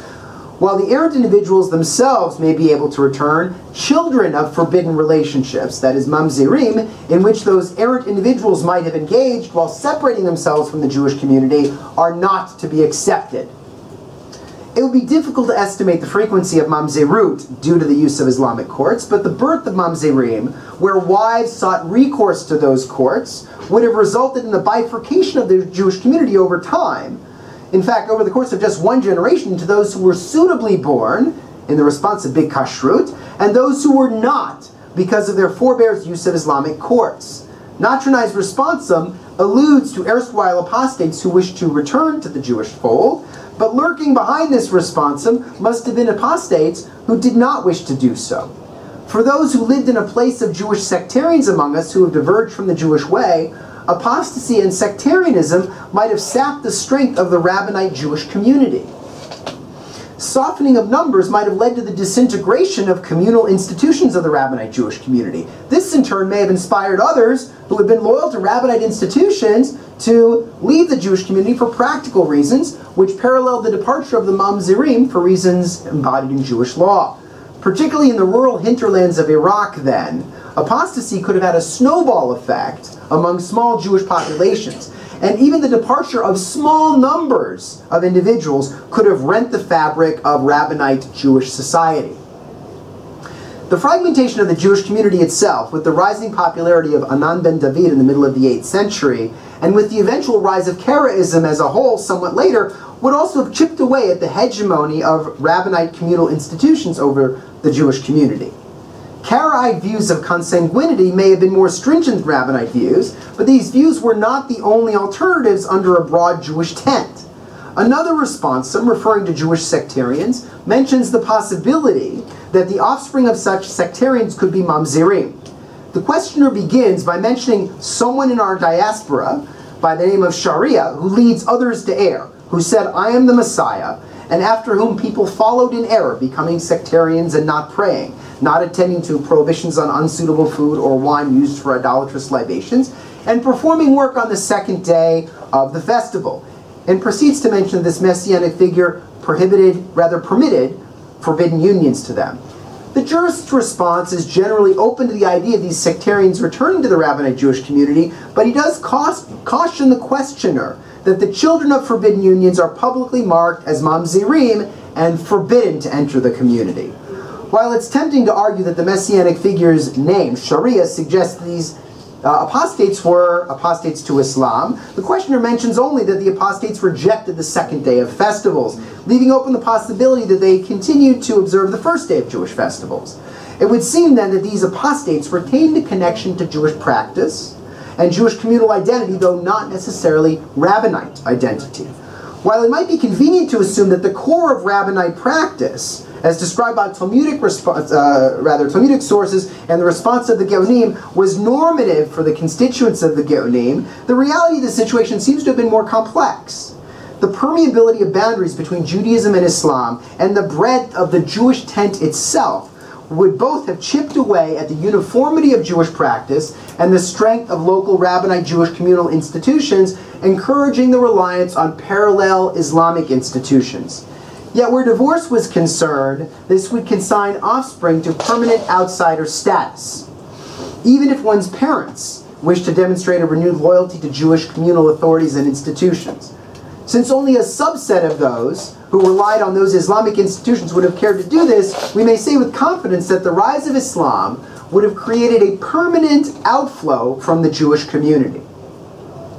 Given the richness of Gaonic responsa surrounding the question of apostasy, it's worth exploring the extent to which these responsa might permit us to say anything at all about the frequency of apostasy to Islam, or the physical location of these apostates, or the frequency with which Islamic courts were used to effect Jewish divorce, or the frequency of mamzerut among the latter. Yet even without this information, these responsa help us identify an outflow from the Jewish community that may have been particularly prominent on the rural periphery, where local Jewish institutions such as courts may not have been so robust and might have lost ground to sectarianism and conversion to Islam.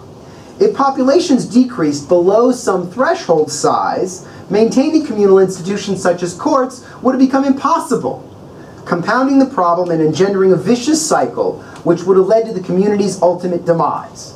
In a sense, this argument is reminiscent of Max Weber's argument that Jewish self-segregation in urban areas was designed to facilitate a ritually correct way of life. Yet the responses suggest something different from Weber's conjecture. They portrayed Jews who persisted outside the centers of concentrated Jewish life and faded from the Jewish community itself over time. In light of the responsa then, one might theorize that the apostates mentioned in the responsa were from areas of less dense and or more fragmented Jewish settlement, perhaps areas with some small degree of urban-rural connections, and that they took on Islam for reasons of social and political acceptance and expediency. When those apostates moved to areas of denser Jewish settlement, which maintained more robust communal institutions, they took the opportunity to renew their allegiance to Jewish communal institutions and to return to the Jewish fold. Egypt and Iraq were both areas of Jewish settlement with populations in the rural hinterlands connected to the urban centers. Although these urban-rural connections seem to have been almost completely attenuated in Egypt prior to the 11th century, as I've discussed elsewhere. On the other hand, the hinterlands of Iraq included areas where Jewish settlement had connections to the urban centers of the Islamic garrison cities from shortly after their foundation in the 8th century. The nature of urban-rural connections in Iraq was such that Jews in the hinterlands, exposed to Islamic culture in the wake of the conquest, would periodically have migrated to areas of denser Jewish population, either the urban centers of Baghdad or rural centers that simply supported more substantial Jewish population and, in turn, more robust Jewish communal institutions, while the sparser and numerically smaller Jewish community in Egypt at the same time seems to have had almost no connection between the Jewish enclaves in the Rif, in the periphery, and the urban centers of Fustat, Cairo, and Alexandria. Apostasy, as it appears in the Gaonic Responsa, encourages us to think about the definition of confessional identity, assimilation to new cultural and perhaps religious norms of a conquering power, and urban-rural connections. Turning to other periods and other areas of Jewish settlement, we may find a fruitful model for the ways in which the Islamization of Iraq in the 7th to 10th centuries transformed the Jewish community. Confessional of identity in Iraq was actually more complicated than Bullitt's analysis would have us believe. Public acts of conversion might give the individual the cachet of membership in the growing Iraqi Islamic community, but as the Gaonic Responsa demonstrated, individuals may well have retained connections and perhaps even membership, dormant or active, with the Jewish community despite having proclaimed the Shahada in public or engaged in any other identifiably Islamic activity for that matter. The possibility that one could maintain a persona loyal to certain aspects of Islamic tradition, yet simultaneously loyal to certain aspects of Jewish tradition, encourages us to avoid fetishizing religious identity.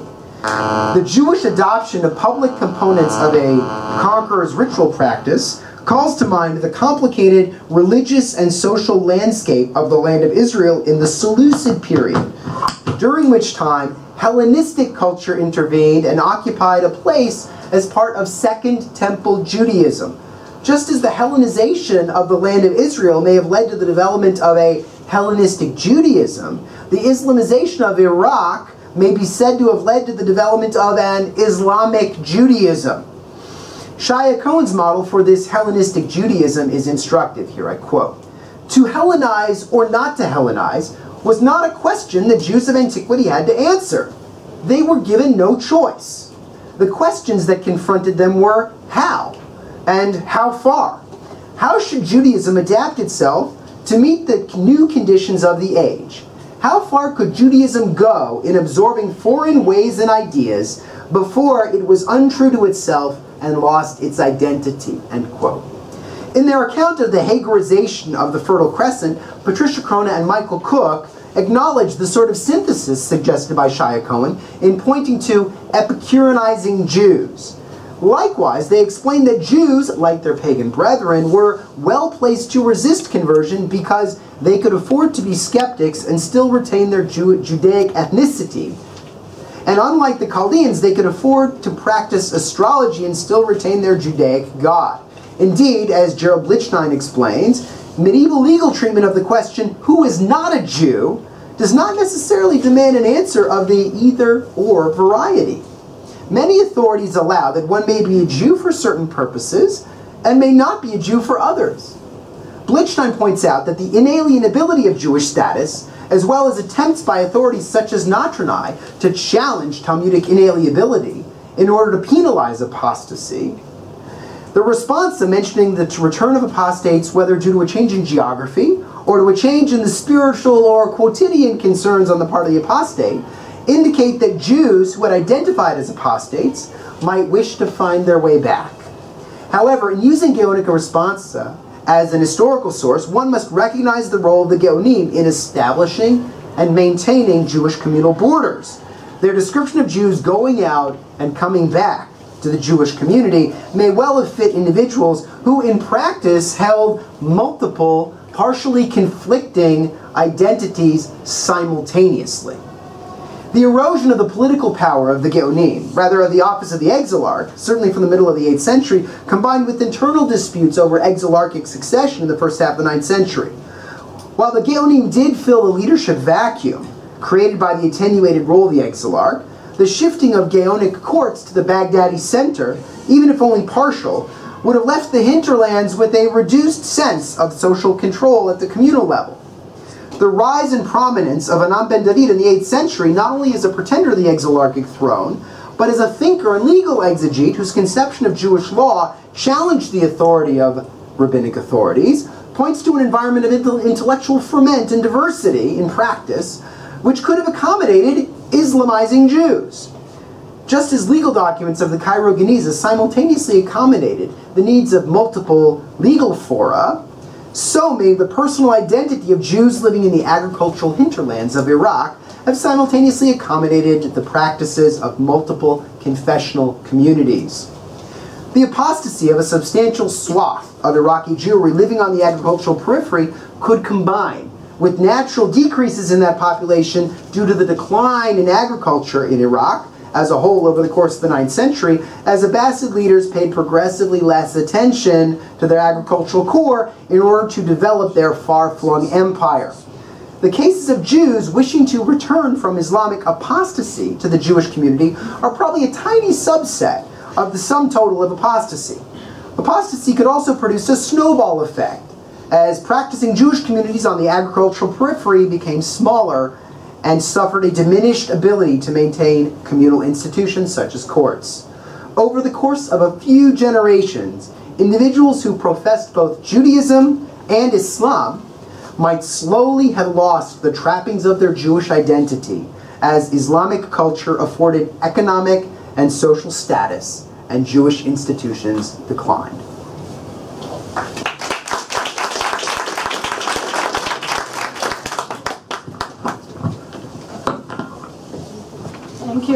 Thank you, Phil, for this intriguing paper. And then now to our respondent, Uriel Simonson, a lecturer in the Department for Middle Eastern History at the University of Haifa. His publication focused on the history of Jews, Christians, and Muslims in the Near East and Mediterranean basin, from late antiquity to the high Middle Ages. Among those, his books, A Common Justice, A Legal Allegiance of Christians and Jews under Early Islam, deals with the social history of Jewish rabbinate and Eastern Christian communities in the early Islamic period. Please.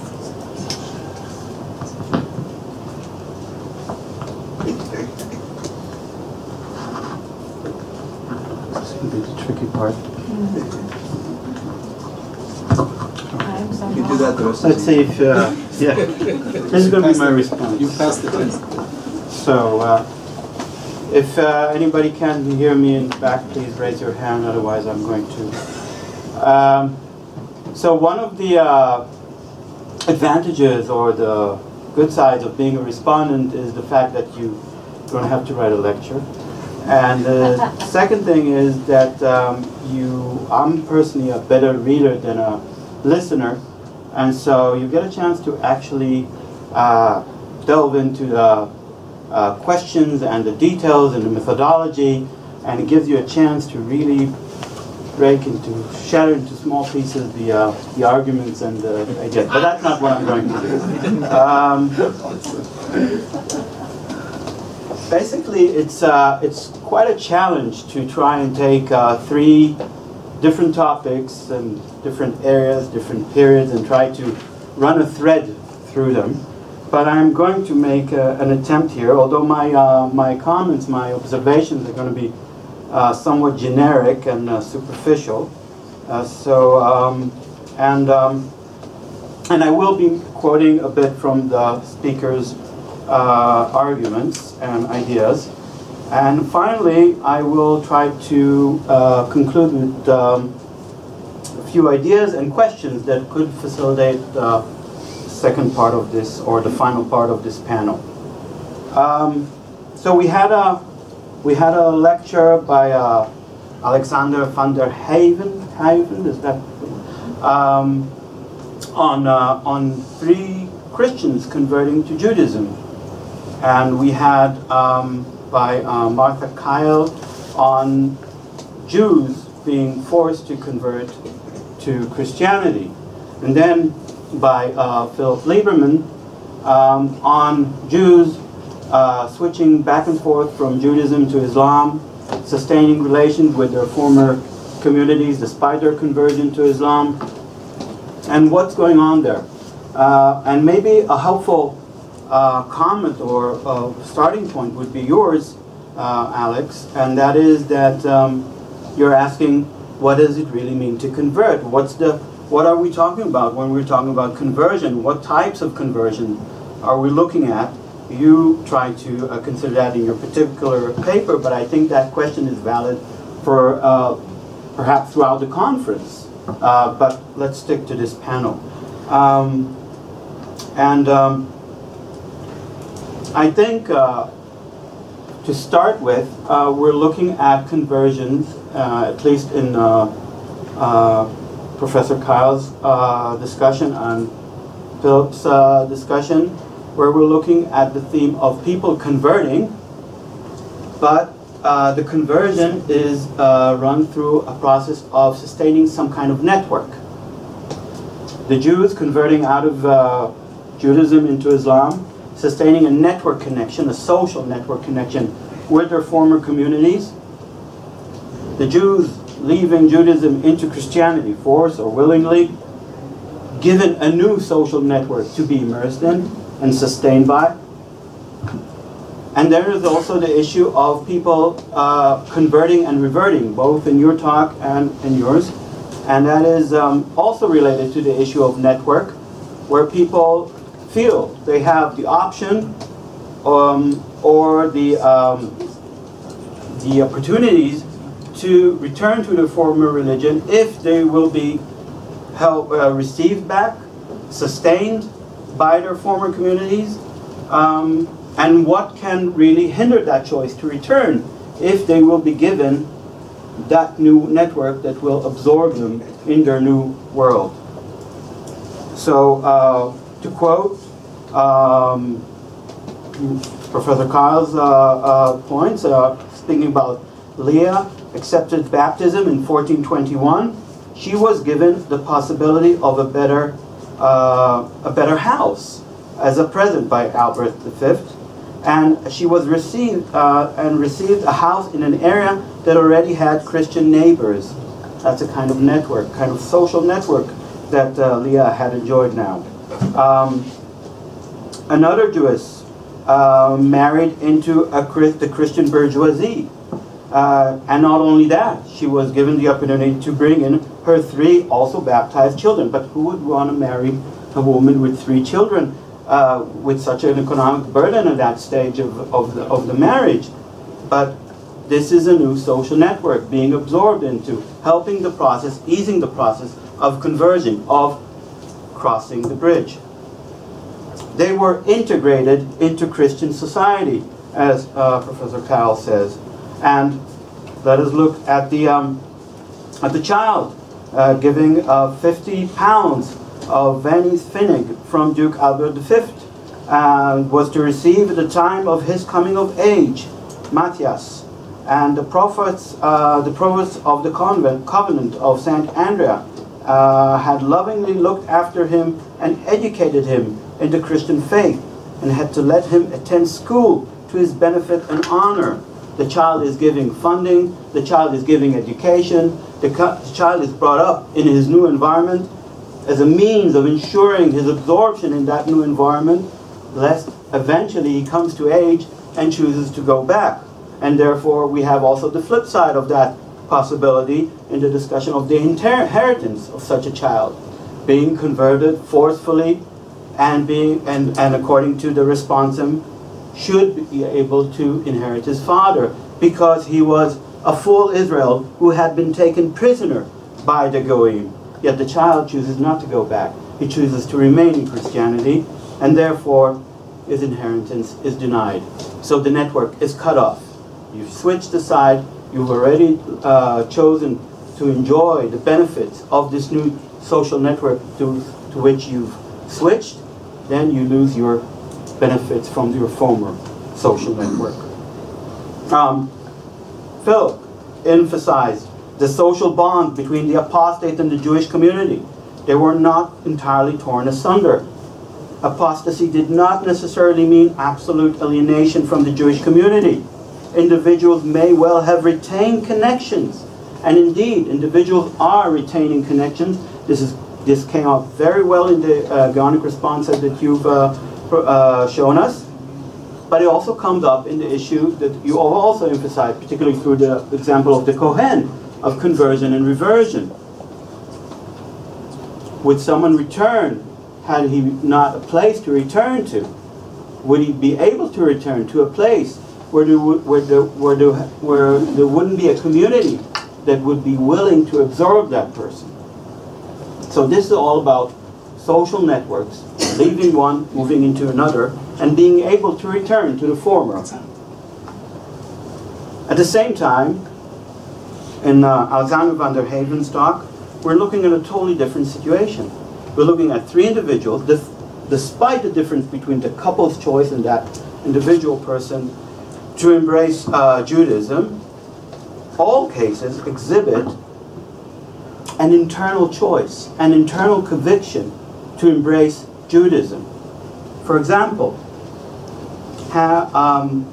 the new Jews, Abrahams and Susanna, Teichdochter, or Sarah, they had traveled throughout the world, desired to live a quiet life. They chose to embrace Christianity, Judaism. They want to live a quiet life. There is no opportunity here. There is no chance. They're seeking a quiet lifestyle, embracing their new religion, and they don't want to brag about it. They don't want to talk with anybody about it. It takes time before Jan Peterson is able to convince them, to persuade them to talk about their new religion. They want to be left alone. And it takes time until they decide to reveal what their inner emotions about their new religion are.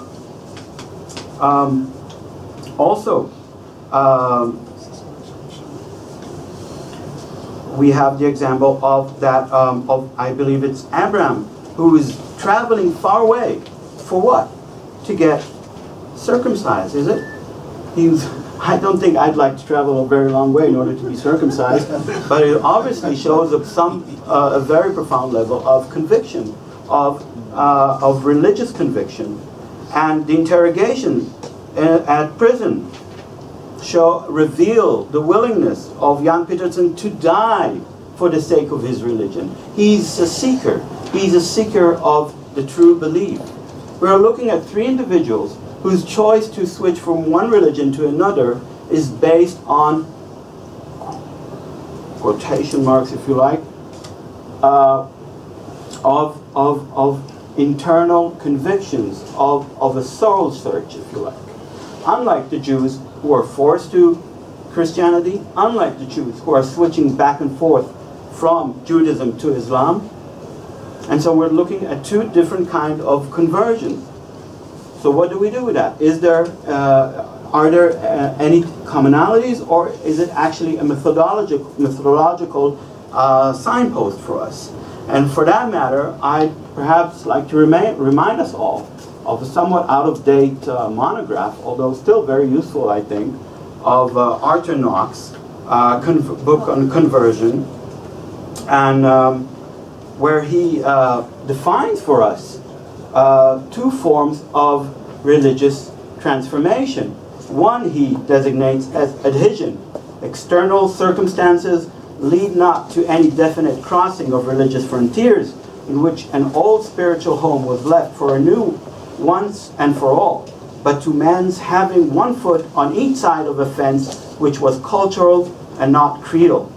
They lead to an acceptance of new worships as useful supplements and not as substitutes, and they did not involve the taking of a new way of life in place of the old. This, according to Knox, is adhesion. And conversion, according to Knox, is the reorientation of the soul of an individual, his deliberate turning from indifference or from an earlier form of piety to another, a turning which implies a consciousness to a great change is involved, that a great change is involved, that the old was wrong and the new is right. Obviously, we're looking at different kinds of conversion. The conversion of the Jews in the Islamic world, the conversion of Jews in 15th century Vienna, the conversion of Christians into Judaism later on in the Netherlands, if we can call it the Netherlands, probably not. Dutch Republic. Dutch Republic. But there's a line separating between these cases. And we're left to decide what kind of conversions are these. Are these conversions on conviction? Are these conversions of chance, of opportunity? Are these forced conversion? There are various possibilities, and we need to contextualize. And therefore, I should probably finalize with the following remarks.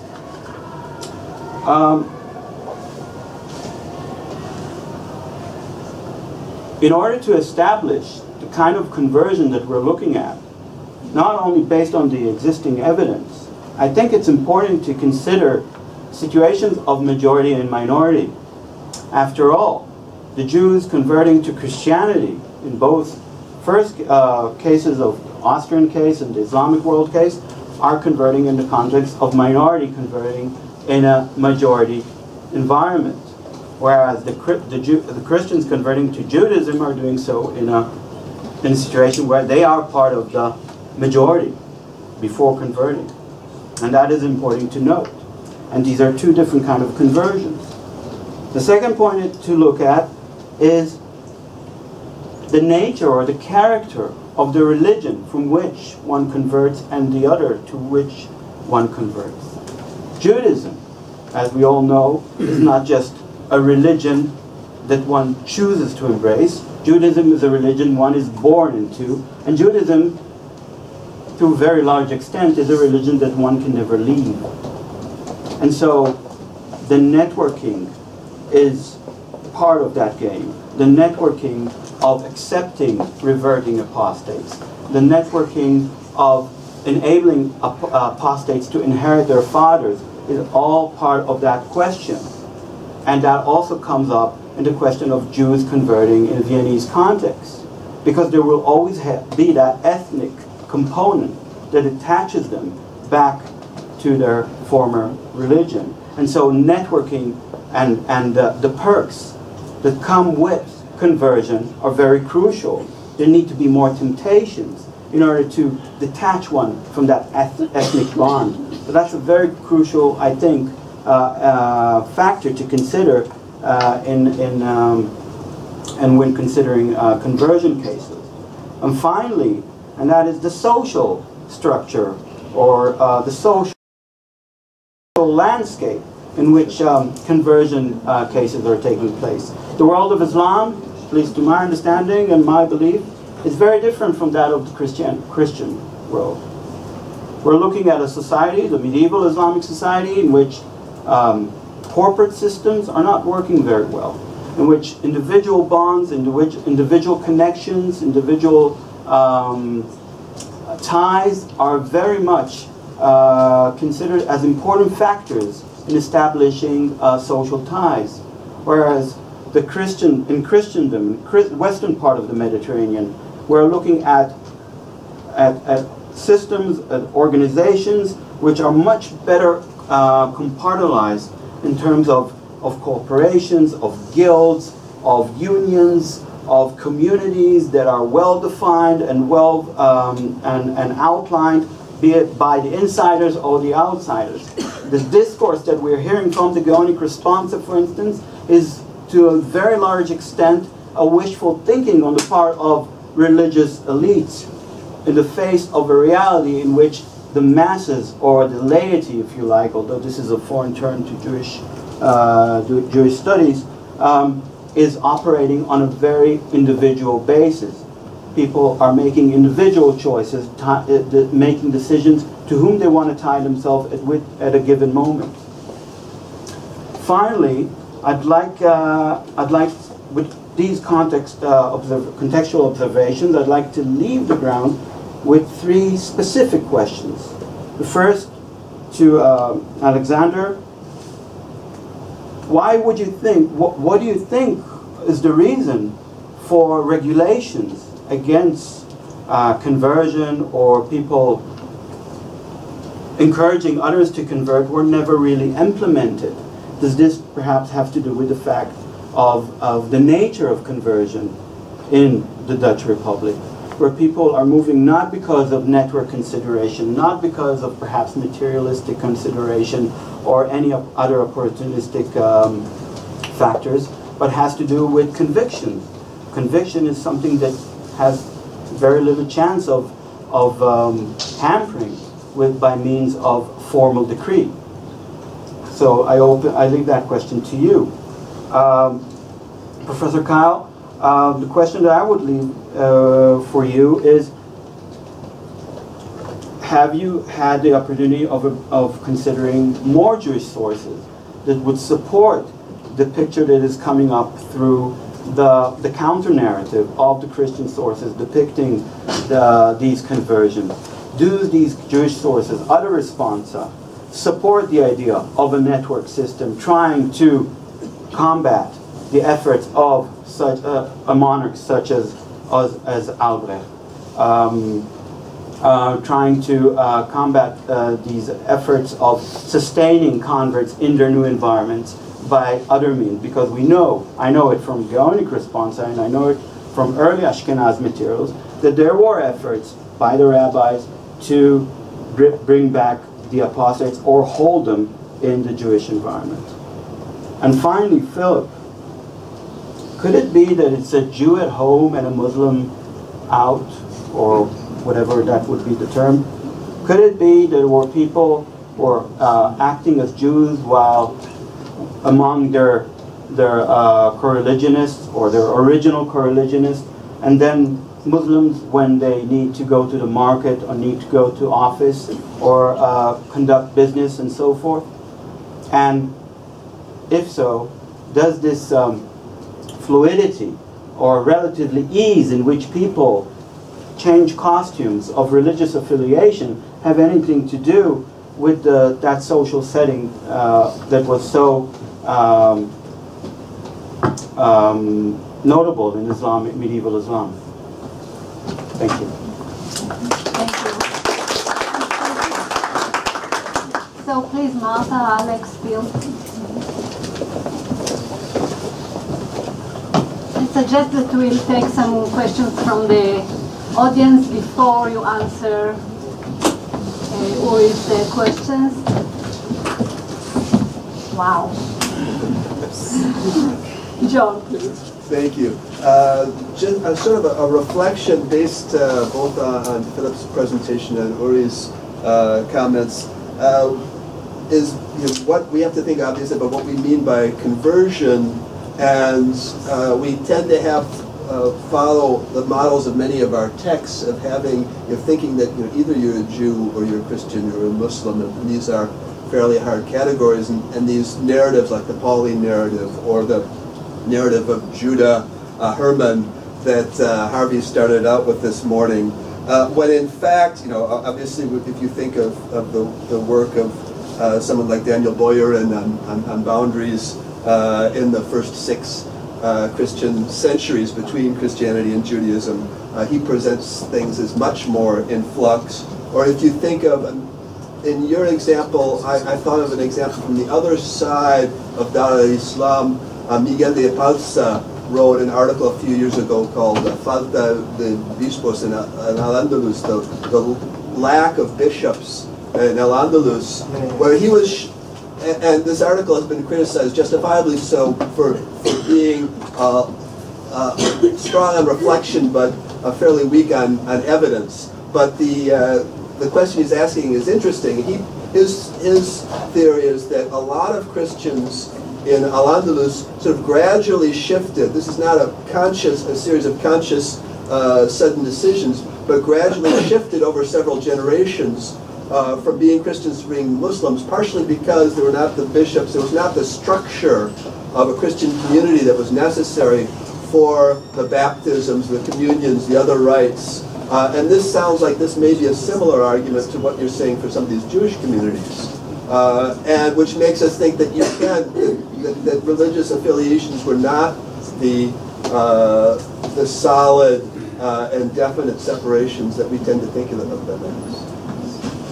So this whole raises the question of what we mean when we talk about conversion.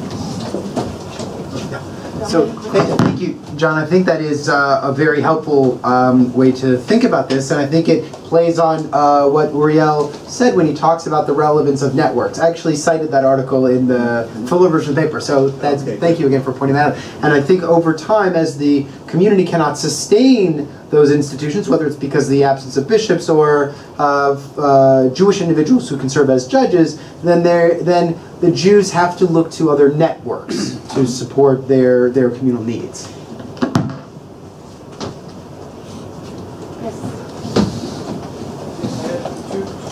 Questions for two different panelists. Can you stand at the same time? I wanted to ask just one specific question about these three converts to Judaism, the Mennonites, and at the end you presented sort of the number of different ways we might interpret the word conversion. So I was wondering if you could just say if they all use the same word when they're talking about what it is and what that word really is, if it's a common word, the normal word for conversion, or if there's a variability in terms.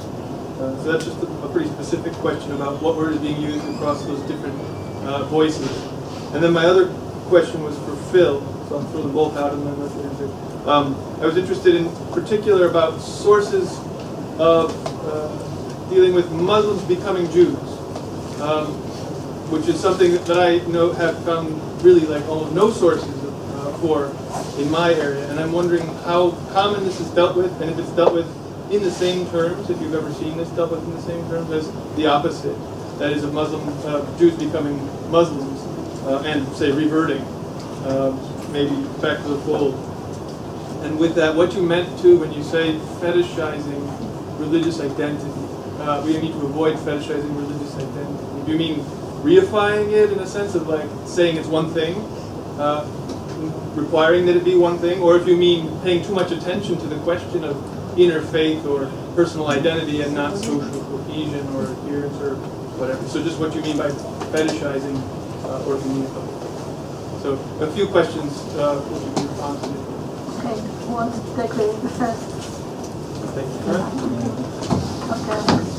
Okay. Can you hear me like this? So we don't have to jump all the time. This is actually, the question of language is very important when you start to look at all these different perspectives. So, and you're asking specifically about the three converts, the way they looked at. So they hardly ever use the Dutch word for to convert, which is bekeren, which is linguistically a similar thing. So usually they speak about it in terms of choice. They have found the Jewish religion, they've been convinced of the Jewish religion, they choose to live in the Jewish religion, or they choose to live as a Jew. The only time the word conversion is used when they decide how to do it. So the Mennonite man,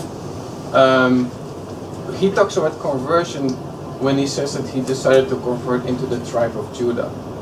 So he decides what specific status he needs to have. But usually it's in the language of choice, choice of life, out of conviction, and especially in the case of the second person, Jan Pieterszoon's, I always get the strong impression that it can also be reversed once he's convinced of something else. So for him, he's pursuing truth. He's not pursuing like I'm choosing this religion or that. Like now this is my choice, but I can move in another direction. Yeah, and other people don't talk about conversion, but apostasy, or heresy. So even the word conversion, when we use conversion, they might not even regard it as conversion. So thank you, Ryan, for bringing up this question about Muslims becoming Jews. I didn't focus on that material in the Gaonic sources, but this conference is one of those odd occasions where the respondent is absolutely perfect to the panel. Uriel actually just published an article in the Feshra from Mark Cohen on conversion in Gaonic sources, in Syriac Christian sources, and in Arabic sources. And so the questions asked of Ibn Hanbal that are there do describe some Muslims who are becoming Jews. So I refer you to, he's right here, we can certainly ask him. But also, that article would be a great sort of first place. So again, it's not what I deal with, but it is something that, it's wonderful to have him on the panel, and I would suggest that article as a starting off place in the dialogue. Next, when I talk about fetishizing religion, I do think what I mean there is by reifying it, or really not thinking about religious identity as being rooted in these social or network ideas, and instead being a kind of spiritual sort of conversion. That I think that Uriel's response was really nice in showing these kind of divergent ways to think about these models from Nock. Instead of thinking about it as purely kind of a spiritual idea, to look at the idea of networks, and perhaps adhesion is a better term for us to use. So thank you for doing that. Yeah, okay, thank you, Uriel, for your question. Because you were asking about the Jewish voice in this matter. So because I observed that in all these Christian sources, even if these converted people are talking from their person, they take over the terminology of the Christian theologian. So it's of course, what does conversion mean in this context? So there are not many Jewish sources on this specific event, Viennese Xera. There are some, but not many. First of all, because in Vienna and Lower Austria there are not Jews anymore. But this is one problem. But the other problem is that the next Jewish community is very close, only 30 kilometers away from the place the catastrophe took place. So all the relatives are there. There were a big rabbinical court of Rabbi Israel Lisserlein of Wiener Neustadt is there, and he is a direct relative of murder victims and torture victims. So you can feel in the responsa or in his sayings, there are some other sources in this, like the Leket Yoshua, that he tries to retain. Yeah, it's a secret on all that. He says, like he is fasting on the day of the murdering of his mother, and he says, you know what happened on that day. So it's very secret. But there are hints that he really considered this very strongly in his rituals for Juvot, right? So this is, and this Austrian group was very much influenced by the Hasidei Ashkenaz, and so like also our dear Emeshi could show that he took over the very strong rituals of Juvah by the Hasidei Ashkenaz, and he adopted them to the Austrian situation.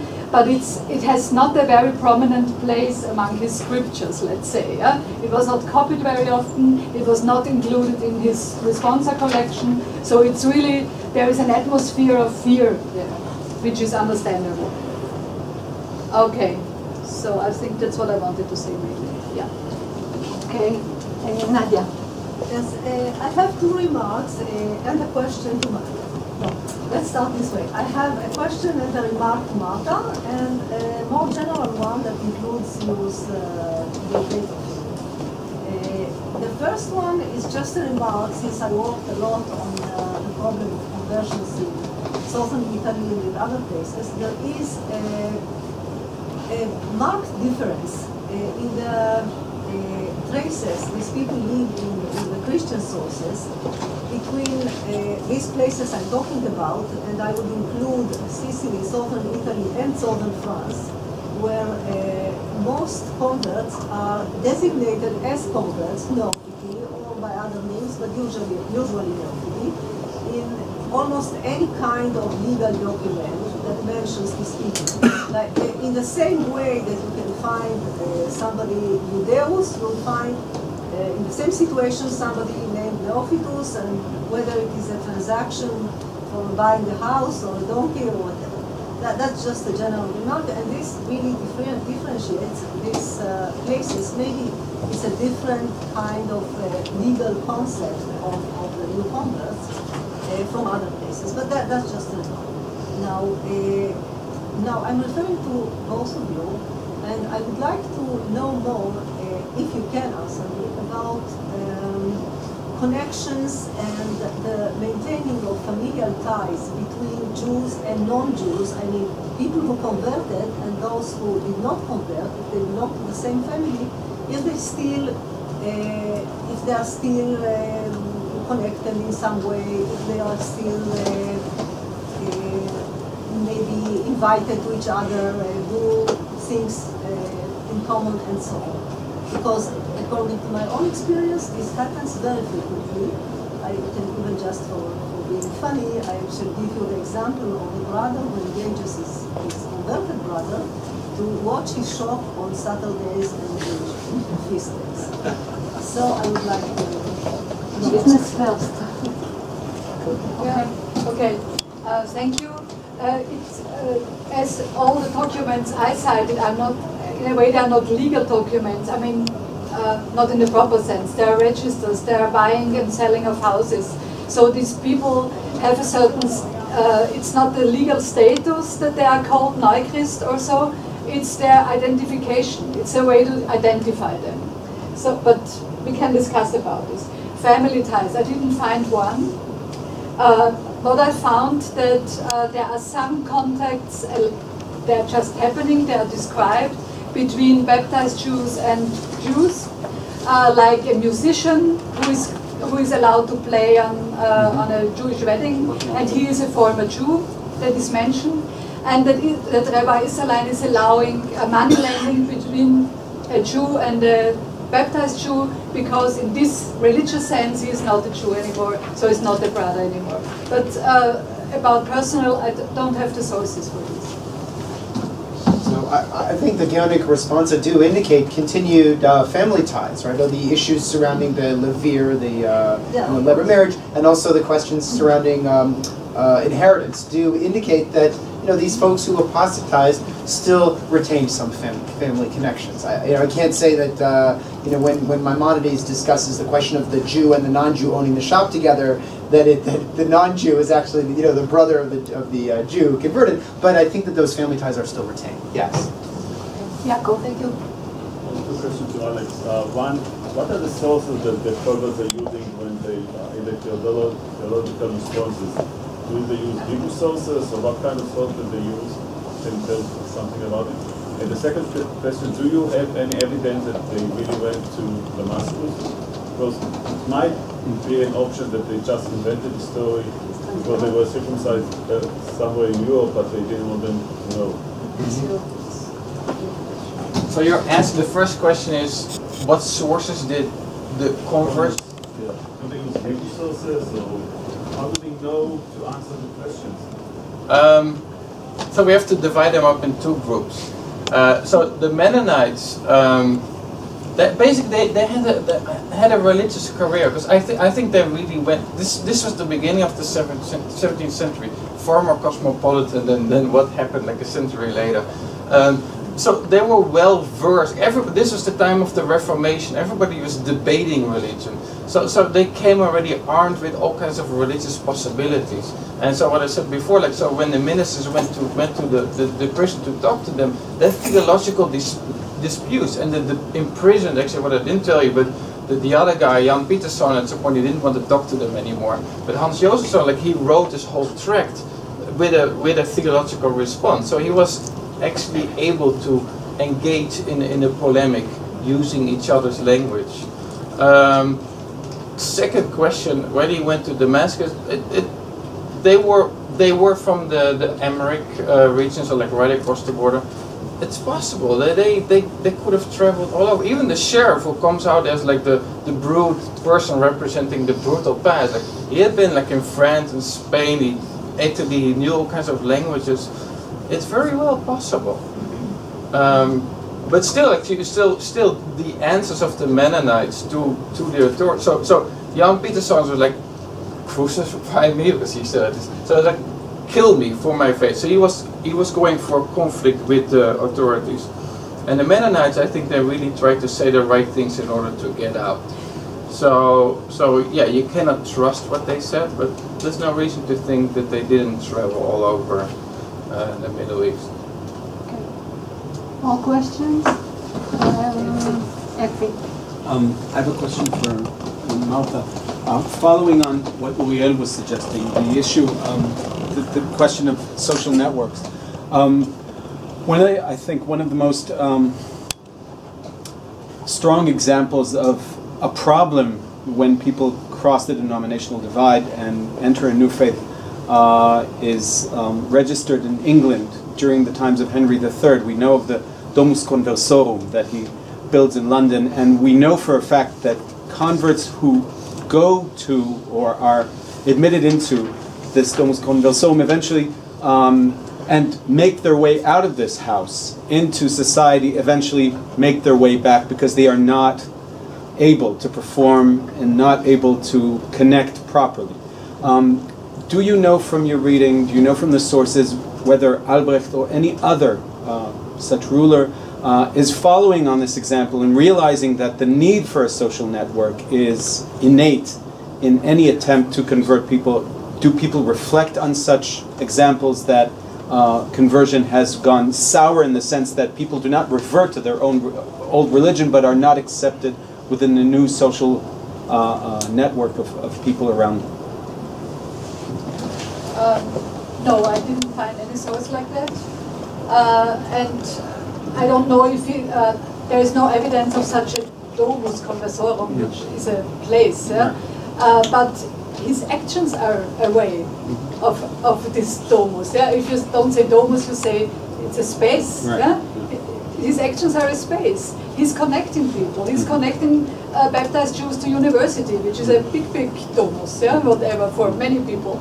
And there are more than there up to the, I don't know which century, there are a lot of converted Jews there, yeah? But I didn't examine, but I know in the so this is, he is a big connector in a way, yeah? He's building networks. And how, I was thinking about how these women found their partners. So the networks have been before, and they were mixed religious networks. They were Christian Jewish networks, because otherwise you can't marry after 1 year already. So there are networks existing, perhaps not by an authority and not supported by an authority, but supported by this political will or religious and political will of Albrecht, and his really strong position. Asking about this marriage, I was thinking, I just have evidence that he gave money and support for education and houses, but perhaps he gave dowries. Yeah? Perhaps he gave dowries. We just don't know, but it's possible. Okay. Last question, Rika.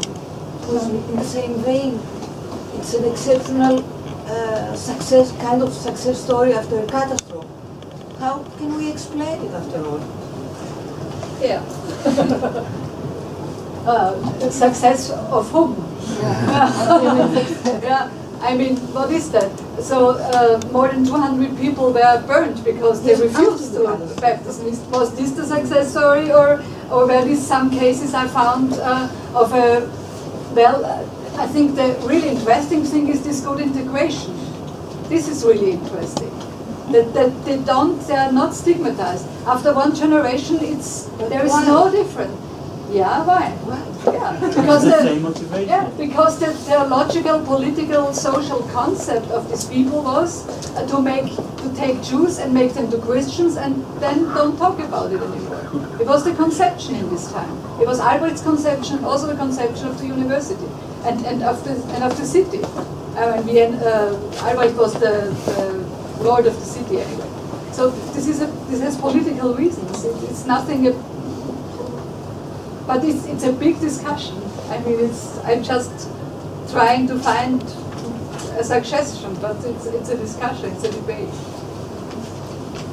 So if there are no more comments, questions. Chaim? Is time? Can I? You just told me that there is time.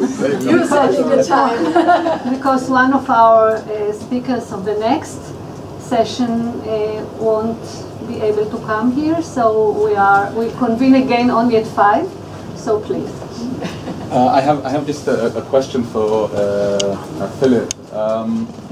I very much like the sort of model that you were presenting about this, the permeable religious boundaries, where there seems to be a lack of religious of religious authority, right, which sort of allows this backwards and forwards. And you used the Gaonic text a lot. The question is, my question is, can you actually pinpoint the Gaonic text and say that they're really referring to the periphery rather than referring to what happens in the towns, in the urban centers? And the second part of my question is, if this works in the Jewish Muslim, in this model works in the Jewish Christians, in the Jewish Muslim situation, does it work in the? Can it also, do you see it in the Christian Muslim situation as well?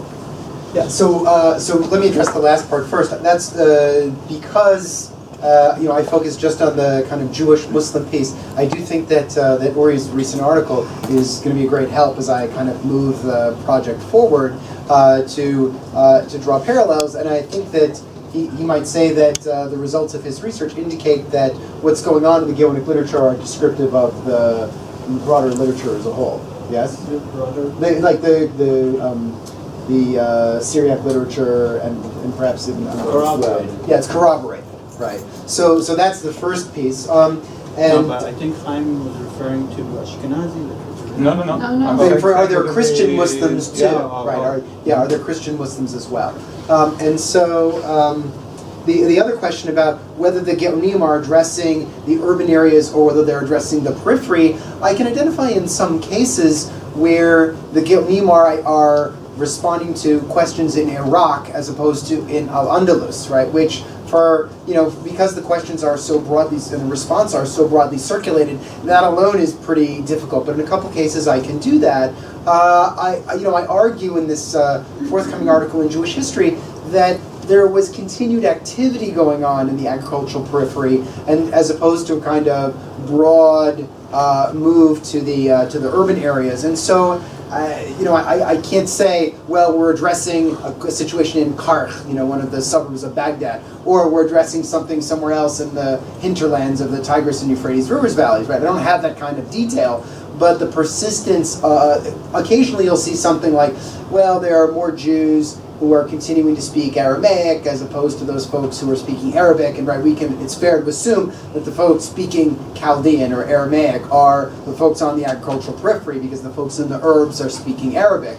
But it's very difficult to do this. We don't have enough data points. They don't have enough specificity. The Geonim themselves remove so many details that it's very hard to draw a kind of concrete conclusion. And that's again part of why Uriel's work is so important, because it provides kind of corroboration that you may not have within the Geonic material itself. Professor Kanafu.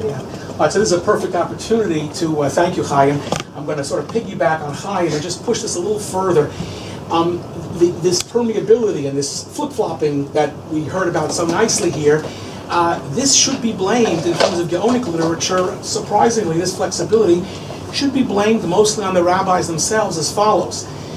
When this type of halachic literature is used in these larger contexts, before we get to Uriel's comparative side, the halacha here, in terms of status, says, and again the Geonim quote this, it sounds like the ghost of Moriv Rabbi Yaakov Katz, but it's true. I'll translate for everyone. Af al pi shechata Yisrael hu, based on a verse, even though she has committed a grievous sin, including conversion, they remain Jews. And so the Geonim, Ba'al Korcham, almost against their will, but not really, in terms of the status, these are all Jews. A Jew is a Jew is a Jew.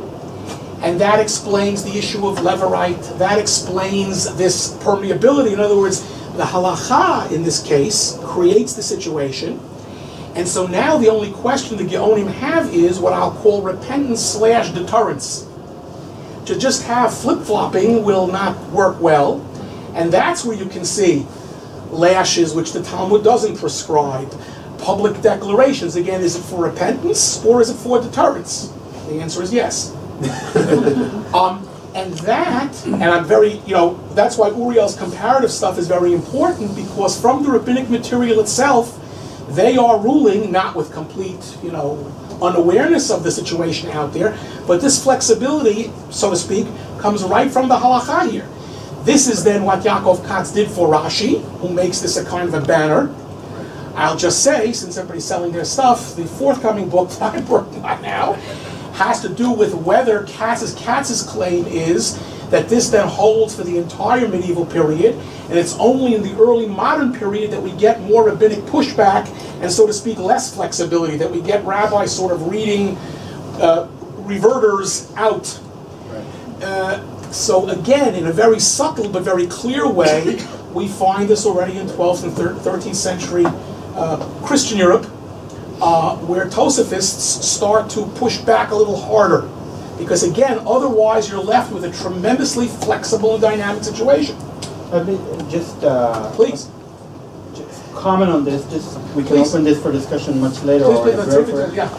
My thesis is that Israel Af Al Pi Shechata comes up in Gaonic Responsa, comes up even stronger in Ashkenazi material, but there is that brief episode between the Muslim conquest and the Rishonim period, say 400 years or so, where you find Sua Geonim that would not, in many cases, do not follow this idea of Israel Af Al Pi Shechata Israel, and they choose to detach Jews from various aspects of their Judaism, consequent to their apostasy. But again, we'll have to look, agreed. We have to look. So for example, the case you cited about Kohanim not being able to go back to the priestly blessing, there again, there's an overriding halachic concern there. There's a particular concern.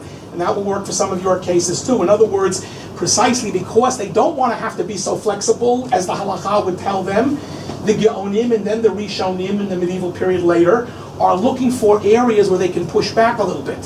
So I'm not suggesting that there isn't a comparative end. To the contrary, your comparative side is very helpful. But before this halachic material is sort of allowed to represent, and your point about the elite and the laity, the medievalists have woken up on that, and you're absolutely right. So a lot of this is coming top down.